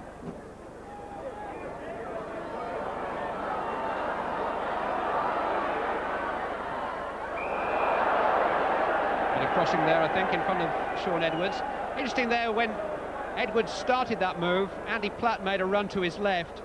The simple ball was on, and Platt was very, very frustrated when Edwards didn't give it. And although Sean Edwards is very angry with himself, he's such a perfectionist. I just wonder now whether that discipline, which we expect almost as a matter of course from Wigan, has subsided a little bit. It's almost a little bit too easy for them. Well, in the first half, it was easily recognisable Wigan's game plan. They take a couple of solid drives up through Lucas, Platt and Skerritt. And then they usually try to put a play on, either a run around or pick up a wide runner off the halves. Now, in the second half, they've got right away from that, and Blakes look like to be trying to score by their individual talent, beating too many men where they're not working for each other, and they're paying the price for it. It's not a very big price, it's just a slowing down of their progress. They lead by 28 points to 0. We're coming up to the midpoint in the second half. The game is as good as won. But nevertheless, John Money will expect them to stick to the plan which they will have carefully formulated in training this week. If it's possible to be dissatisfied with a big win, he's a man who'll be dissatisfied with it. Steve Hampson. Frano Botica. Live from Central Park. Wigan in possession and leading Hull Kingston Rovers by 28 points to 0. Andy Platt.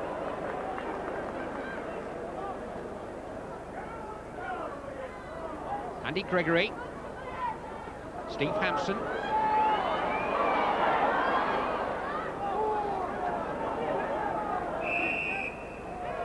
Penalty. Hampson held down.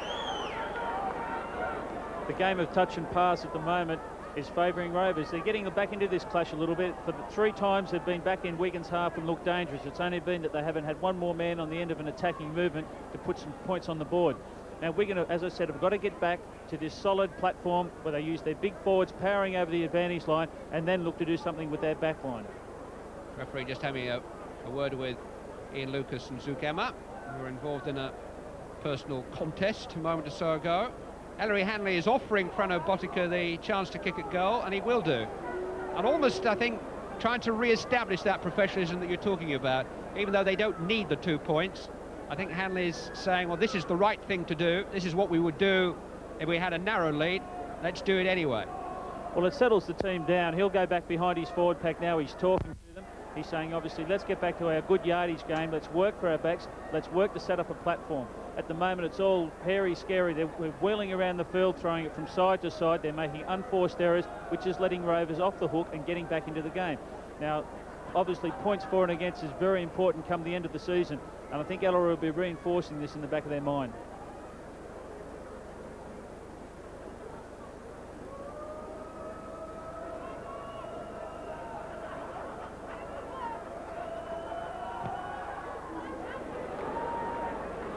Seven out of 7 for Frano Botica.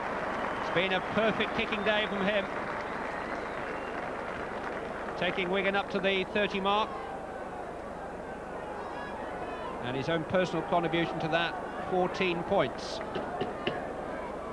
We'll see from this set of 6 from the kick-off whether Ellery's had a word to his forwards and if they're going to try and get back to the pattern that has proved so successful for him in the first 40 minutes.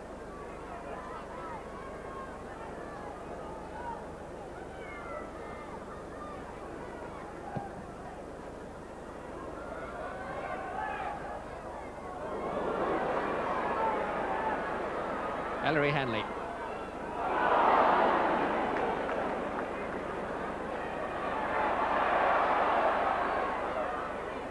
Kelvin Skerritt. That looks a little bit more like the game plan. Edwards. Andy Platt. 2 good drives there, setting up position. Now they can maybe start to think about spinning it about a little bit. And they will. Andy Gregory, Kevin Iro, strong enough and quick enough to get past all but Robinson. Botica to Gregory, Lucas arriving in support, he's got Sean Edwards there, Martin Dermott though, great ball, Ellery Hanley, overlap outside, Steve Hampson, 2 men waiting, Myers frustrated again. Well, there, Clive, was a classic example of a couple of good, solid drives to get them out of their 25, a sweeping backline movement where they got down to their 25 and only a drop ball by Hampson at the last minute prevented another Wigan score. That's the way they've got to get back to playing the game.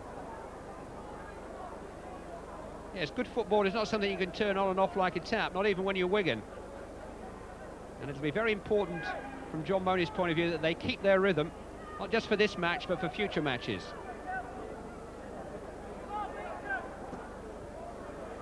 Kingston Rovers' problems continue. Steve Robinson made a brave challenge then on Kevin Iro. And he'll know about that for a couple of days to come.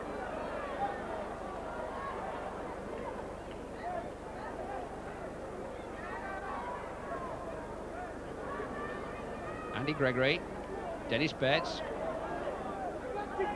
held by Thompson and Rudd.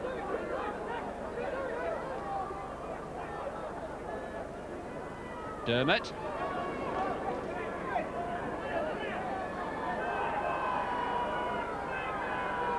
Gregory. Edwards.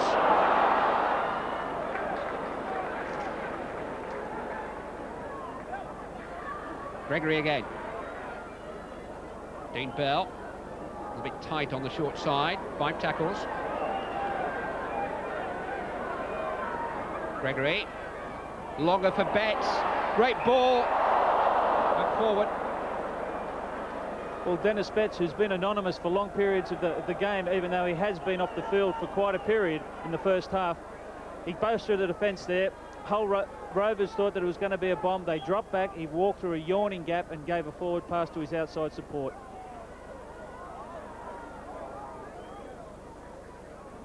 Stuart Schultz has returned to the play in place of the injured Steve Robinson.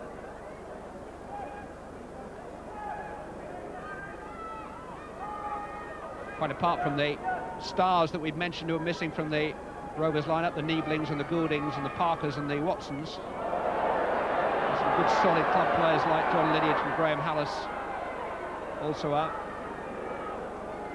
And their back line is particularly inexperienced. Gregory. Skerritt couldn't hold on. Now here's a chance for Paul Speckman. Started the season in the team at loose forward.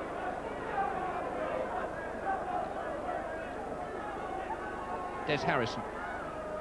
Speckman. Got good hands, this forward. Paul Vanett. Well, we're on the subject of Rovers' absentees, of course. David Bishop is still in dispute with the club. The sign of the coming together there.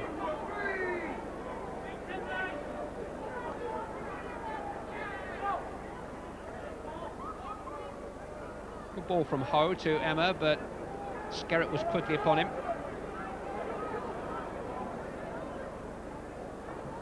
Stuart Schultz.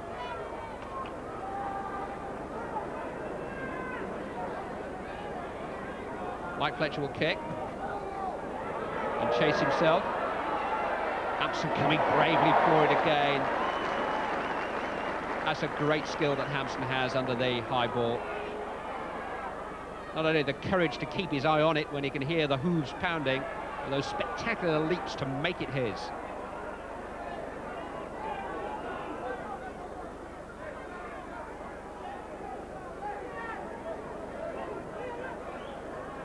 "40 missed tackles by Hull Kingston Rovers, and that's a suicide pact at Wigan. Andy Gregory. Hampson. Now here's an opportunity for Chris Rudd. Oh, is he going to go all the way himself? Bottika's there. They've kept it alive. Paul Lyman. And there's some points on the board for Hull Kingston Rovers. And they stuck at it. Wigan's loss of rhythm coughed up a mistake, and Paul Lyman was able to benefit. And that clean sheet which Wigan have kept all afternoon has been soiled by Lyman. What we have is some indecision here by Steve Hampson. He doesn't know whether to give it to Andy Gregory. A bad pass picked up by Rovers. The cover coming across was Ian Lucas. He steps back inside him. He can't outrun Botica. He throws the ball across to Lyman, but that just goes down to silly mistakes by Wigan. Unforced errors, trying to play touch and pass once again.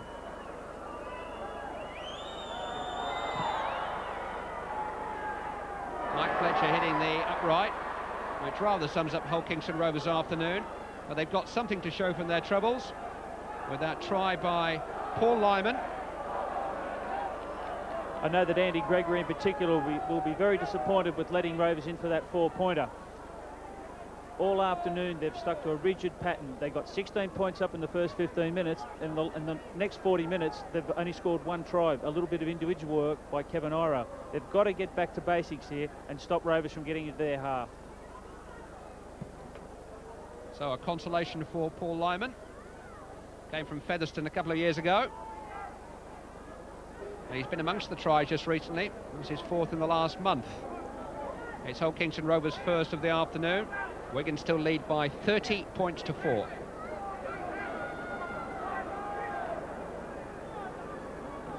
Emma. We're approaching the last 10 minutes of the match now. Always nice to go back into the dressing room and have a little bit of a late flourish to appease the coach with. And I'm sure Wigan would like to open up a little bit in these last few minutes.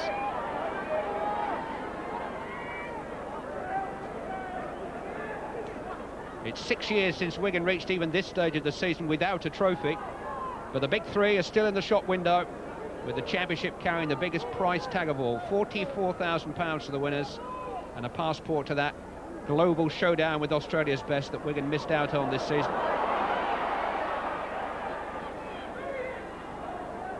And they've just got to keep plugging away and wait for Widnes and Hull to come in that vital week, the second week in March. And they can beat the pair of them here. They'll have not only made up the lost ground, they'll be the championship favourites again.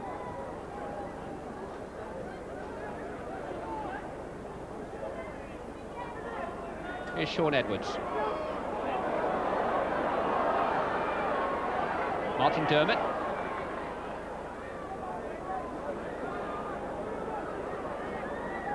Fifth tackle.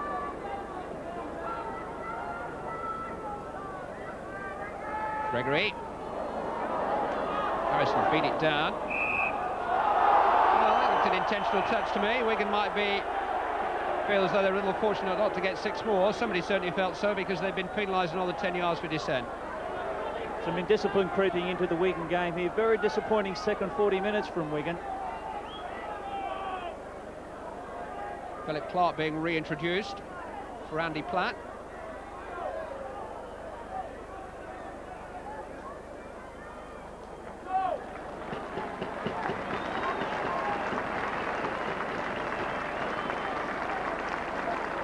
Another solid performance from the Great Britain prop, Wigan second row. John Money felt that the Test series against Australia took a lot out of his players, those that are involved, and I just wonder whether that Test win in Perpignan has taken just a little bit of the edge off some of them again this afternoon. Oh dear, Martin Dermott getting angry.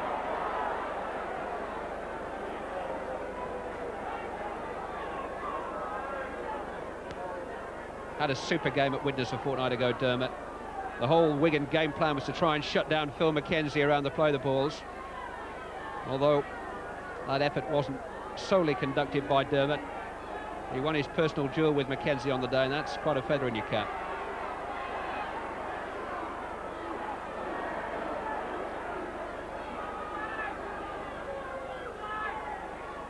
Speckman. Paul Fletcher on the burst. Kept alive.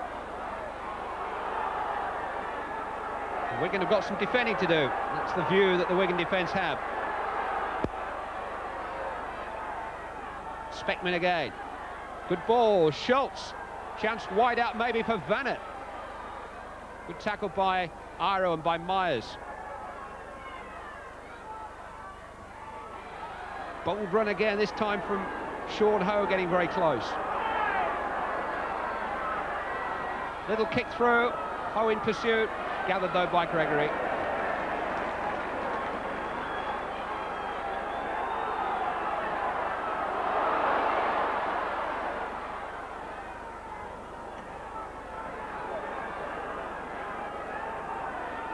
Dean Bell.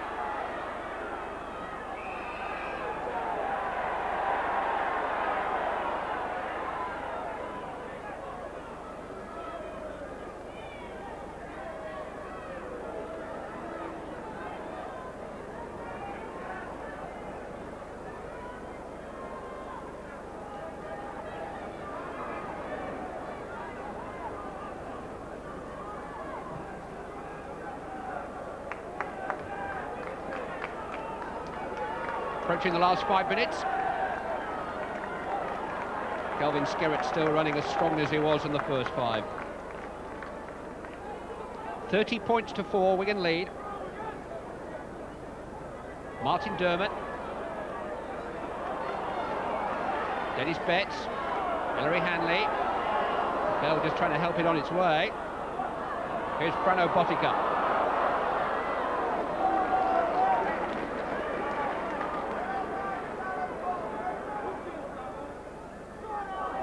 Hanley.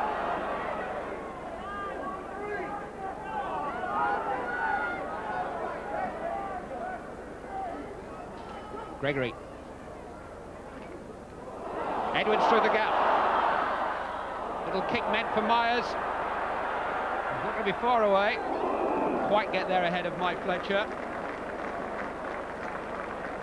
David Myers has been kept rather on the fringe since he came onto the field. He's had 1 or 2 scoring opportunities, but the scoring pass hasn't come into his hands. He made his under-21 debut last weekend. It's decidedly French accent about the Wigan dressing room today. There's a good cross kick by Sean Edwards. Saw that the fullback was slow and out of position. Put it through for Myers, and he just beats him to the ball in the in goal. Wigan have it back. Philip Clark.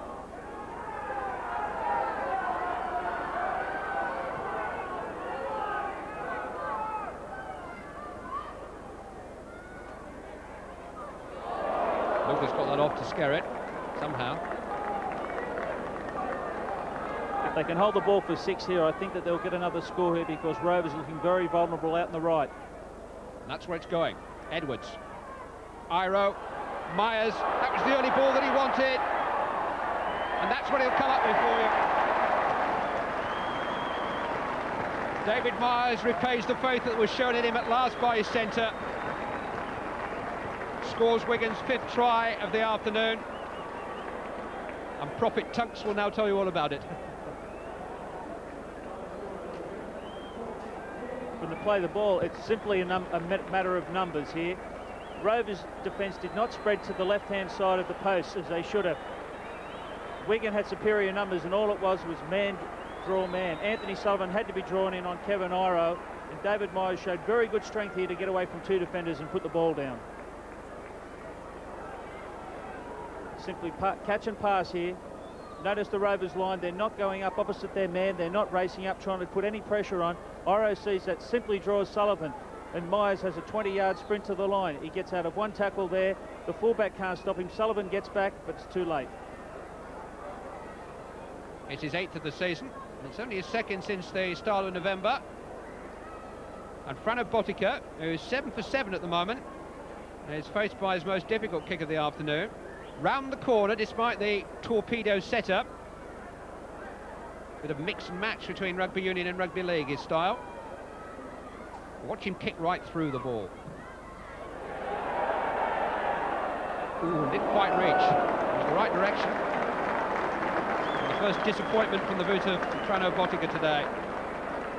14 points that he's contributed, 4 from David Myers, and Wigan lead by 34 points to 4. Here again we just see that the ball just goes from Andy Gregory out the back line. Edwards sees the numbers outside, cuts across a player, gives it to Iro. And there we have Myers, a frightening sight for Fletcher at fullback. He's not real interested in tackling him. That's 4 points. Myers try. Frano Botica, and the ball back in his hands. Still a minute or so for Wigan to add to their tally. 34-4 will be quite enough for the 2 championship points, which will take them within 3 of Hull, the leaders. They'd be 1 behind Widnes, and they would have played the same number of games as both clubs, although both have home matches tomorrow afternoon. Steve Hampson has been voted the man of the match, and certainly he hasn't put a hand or foot wrong. Oh, don't do it to me now, Steve. No, he's hanging on. Using the kiss of death. Ellery Hanley.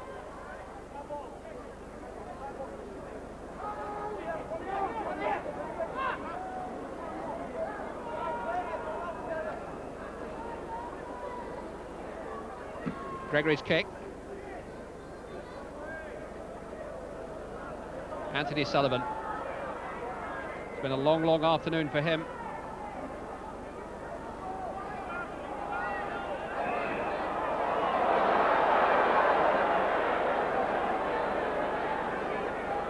Rovers penalty. Stoppage time then. And Wigan, since their Regal Trophy exit, have won 5 out of 6 league games. They've stepped up their championship defence. They've found a new gear in the last month or so.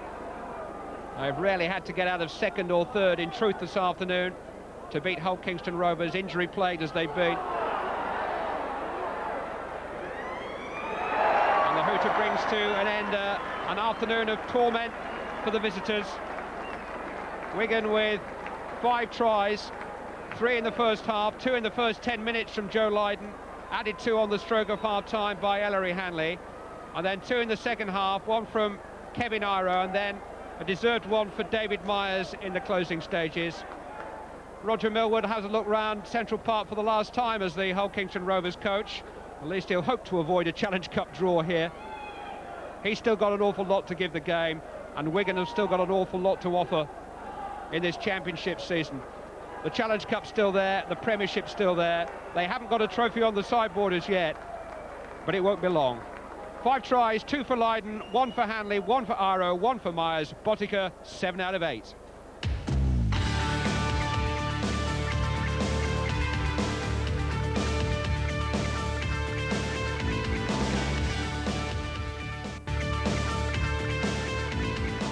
Yes, welcome back. Wigan beginning to exert considerable pressure at the top of Division 1, beating Hull Kingston Rovers convincingly today by 34 points to 4. 5 tries to 1. Leiden 2, Hanley, Iro and Myers 1 apiece. Frano, Bottiga shelling piece, 7 goals from 8 attempts.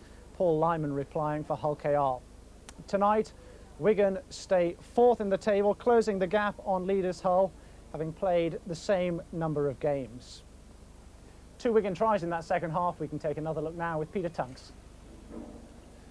The first try in the second half comes about from sustained pressure in the 25 by Wigan.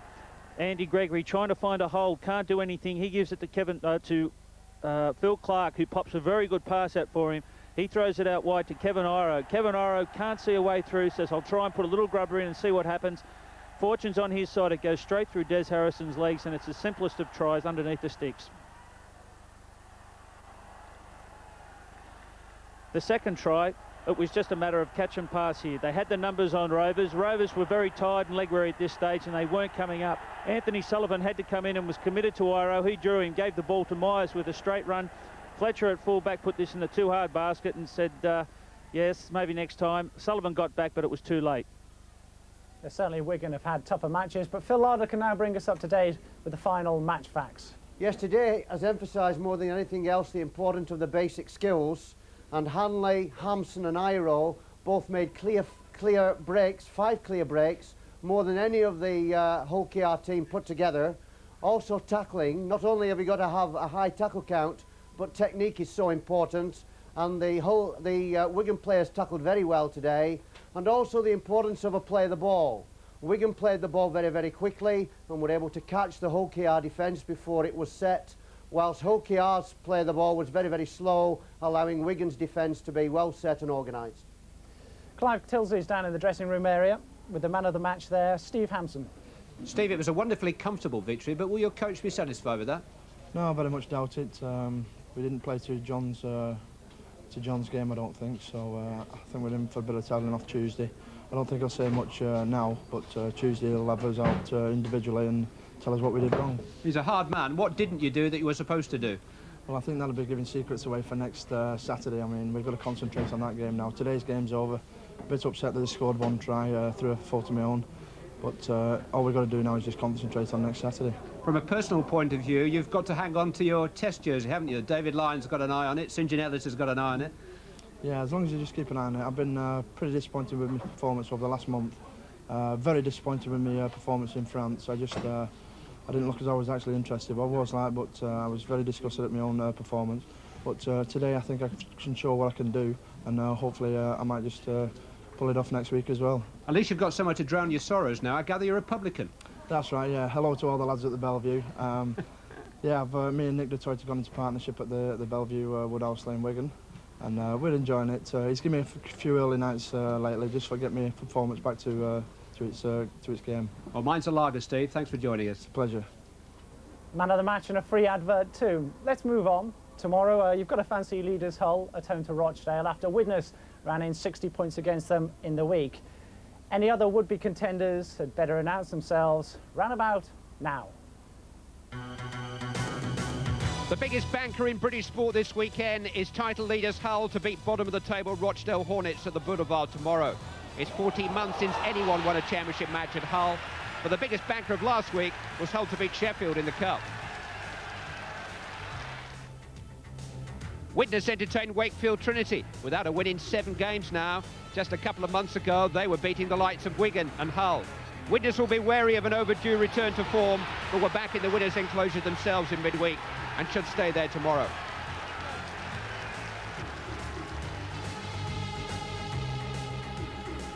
Third place Castleford return to their home sweet home.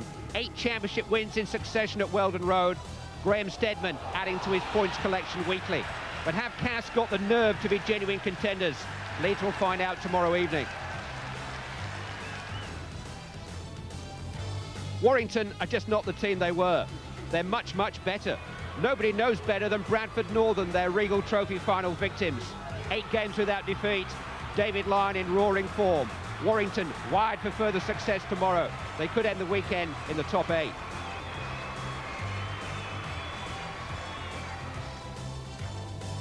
Oldham's new coach John Fieldhouse says their survival depends on their home form. He's called for 4 wins out of 4 from their remaining matches at the Watershedings. That means beating Wigan, Hull and tomorrow's opponent St Helens. Not asking much, is he? Saints are going well. Phil Vevers is back to partner Jonathan Griffiths at half-back tomorrow. Oldham may need some help from Sheffield's opponents, starting with Featherstone tomorrow. Last Wednesday, the Eagles flew in the face of all rhyme and reason by shunting Hull off the Wembley way. Another reminder of the growing depth of British Rugby League talent. Featherstone will have to dig deep at the Don Valley Stadium tomorrow. Second division strength runs deep again this season. Leigh, Swinton, Carlisle, Salford and Workington all in the thick of the promotion struggle. Trafford Borough figuring the lunchtime kick-off at home to Doncaster.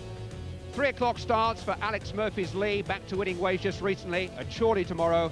And for the leaders Salford entertaining lowly Dewsbury. 18 straight wins now, but the closest call yet, last time out at Doncaster in midweek. Well, we're back in 2 weeks' time for the second test match between Great Britain and France at Headingley. Mal Reilly's side one up in the series after their victory last week in Perpignan. Coming up, the big prop forward Ian Lucas of Wigan making his test debut in place of the unfortunate Carl Harrison. Must have wept having been selected when he was sent off last week. And Dennis Betts storming up, and Schofield, Gary Schofield.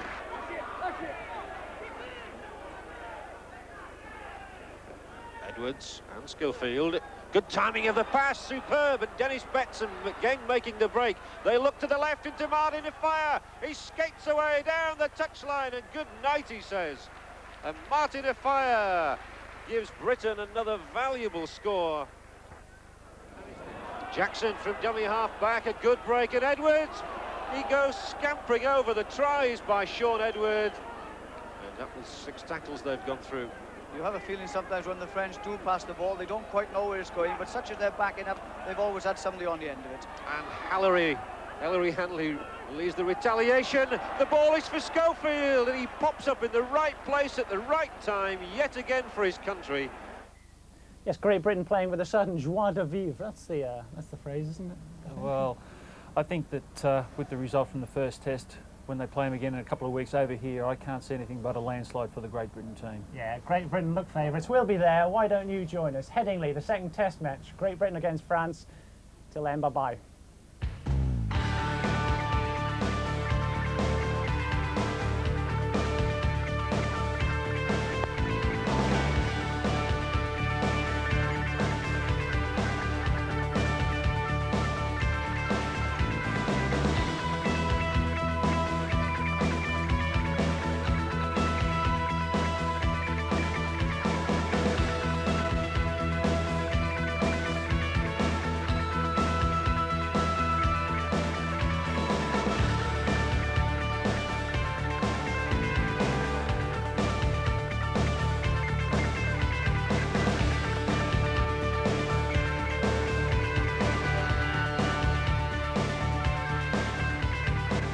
Rugby League Live, sponsored by Stones Bitter.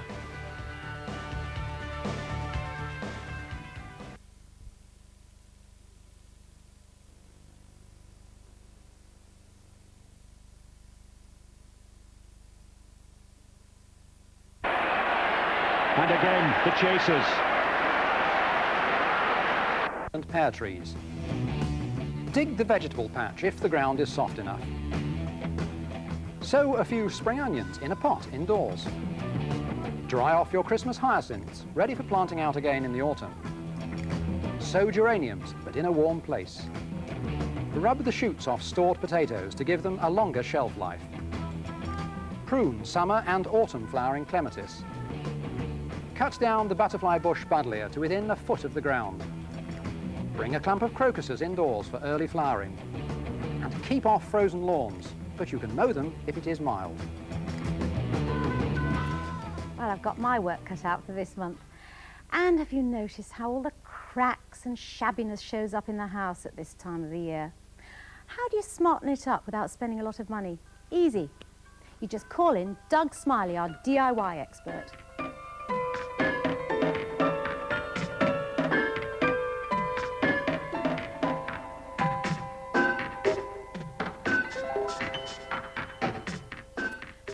Aren't they just the thing to brighten up your home and cover the cracks? They certainly are, but what a price for a picture frame. And yet, you know, you can make these for almost nothing. Step into my workshop, Neris, I'll show you how. Right, lead on. Well, this is one I made out of a simple piece of wooden moulding. This one cost me £1.50, and it's made up of timber which you can buy at any DIY store. And that one, at £1.50, is very reasonable when you compare to the price of the shop ones. This is a similar moulding. That one cost me £1.20 a metre. Slightly less interesting, but it's a good one to start on. Could be a dado rail or... Absolutely, architraving, anything like that. And that's the sort of thing you would see around a door frame of your own home. Yes. Now, the important thing about frames is that you've got to be able to cut that at 45 degrees. If you can't, forget it. So to help you do that, it's worthwhile investing in one of these. It's a mitre block. It costs you £5, and the good thing about these is that they've already got the right angle cut into them, which saves an awful lot of work. Certainly does. Now, to get started, I've made one of these little bench hooks. Plain piece of wood, a couple of blocks at the end, one at the back, just to hold it to the side of the table or your workbench. Keep it nice and firm. Absolutely. Set yourself into place. Drop a piece of old timber in the bottom to keep it clean. Then you're ready to start cutting. Now, I've cut one end of this already, and I've marked the length of the other one. So drop that into place. It's a good idea to practice on old pieces of timber before you go as far as cutting your real one. Once you're confident about cutting, then you can start. Now, to cut this, I'm going to use a tenon saw. Now, tenon saw, lots of little sharp toothed blades and a rigid back which helps to keep the blade stiff while you're cutting. So no need to go wrong with this. Set it in place, then you're ready for off.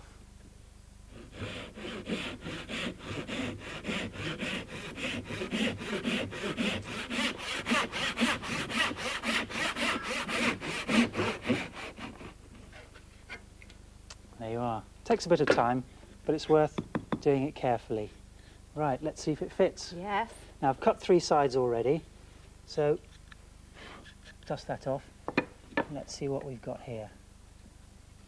Well, that's not too bad. Not bad at all. Very good. Pretty reasonable. Now, the next thing to do is glue up the corners. So just quick smear down both sides, put them all together and clamp it up with something like this. Now, this is just plastic blocks. You can buy this, cost you about £3, so that's probably a worthwhile investment, especially if you're going to make more than one frame. Into the corners, secured by a tension rope here. So you leave that to dry, and then once it's dry, tap in a little pin into the corner to stop the frame moving and twisting. And then finally, just to give it the depth, a batten all around the outside into which the picture will sit very nicely. Once you've done that, you can start experimenting. Again, less than £2 for that, but you can go on from there. Here's another one I made, slightly bigger, a little bit more interesting moulding, and to which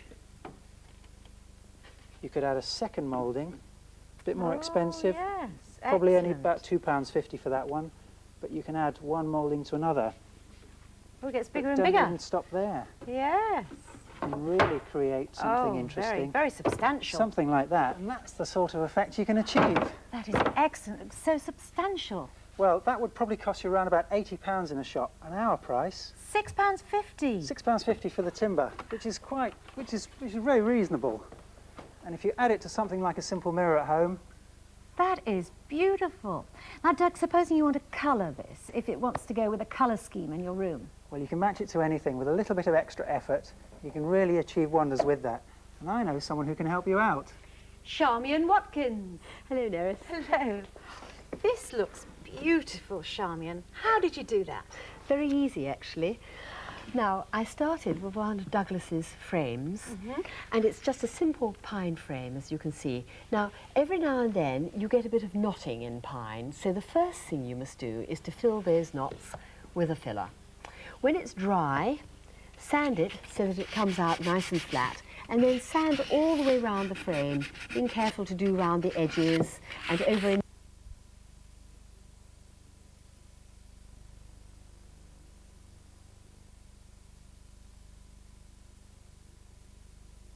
Do I bring fresh men on at this stage?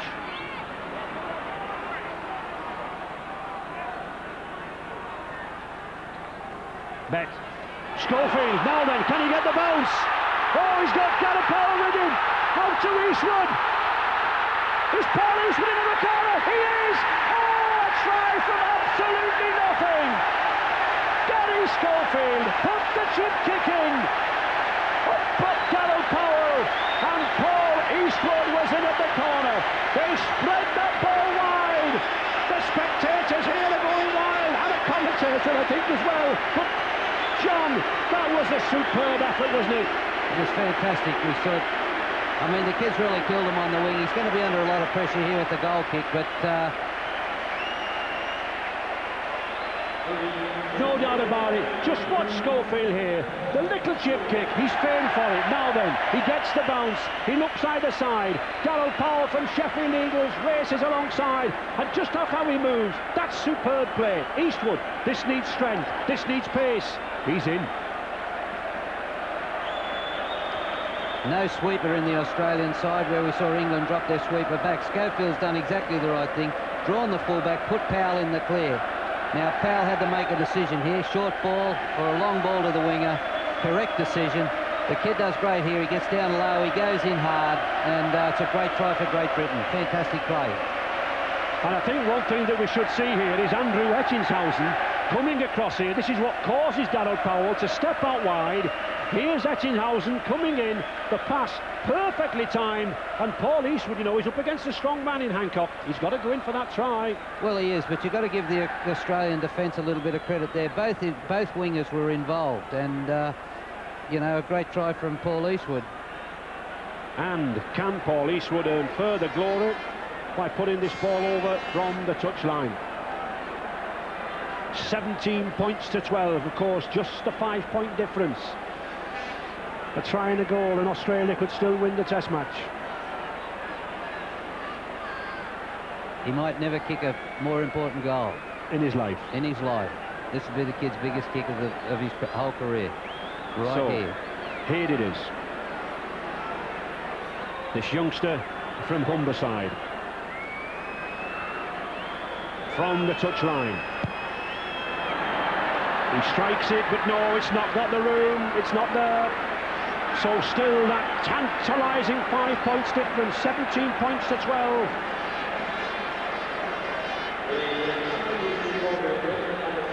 And there it is again. Gary Schofield, the chip kick. Times it to perfection. But superb play here from the Sheffield Eagles centre. Out to Eastwood. And it's not a formality. He has to work for that.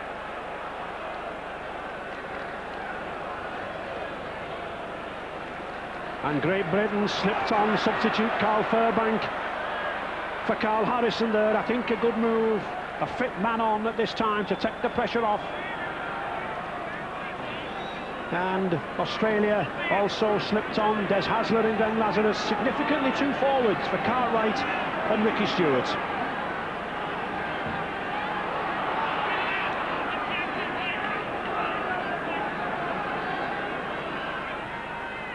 Six and a half minutes to go here. 6.5 minutes possibly of glory for Great Britain or disaster. Schofield again. Oh! It's a chase. Hasler's going for it. Hampson. He's got to get over that line. He doesn't. Well, that's a drop out beneath the post. A slap kick there from Gary Schofield. Just a chance. And it looks like Alexander to come on. Greg Alexander, a pacey lad, a quick lad from the Penrith club. Now Great Britain want a very long, a very deep ball here. They can't afford Australia with 6 tackles in this 25-yard area. Schofield. It's not a good kick. Not a good kick at all. Picked up by Belcher. Sensibly laid to Etchinghausen with a bit of pace. Australia with 5 tackles to make here. The fresh man coming on there, number 15, Glenn Lazarus, driving to that Great Britain line. 20 yards to go. Langer moves it now, left to right. Meninga, that's a good ball to Belcher. They've got to put him into touch, and they do so. They do. Mark McGaw's 15 stone for once, not holding him up. This should be Great Britain's head and ball. Well, he didn't really have enough room to get down that sideline. Then there was only one place he was going to end up, and that was over the sideline. So it was poor play, Australia. Just over 5 minutes to go. Gregory to feed. He gets the ball. Hanley comes away. And a good run from Hanley. Oh, what a powerful run at this stage. When you think he's gone 75 minutes of a test match and he can still come away from the loose forward position. Darryl Powell.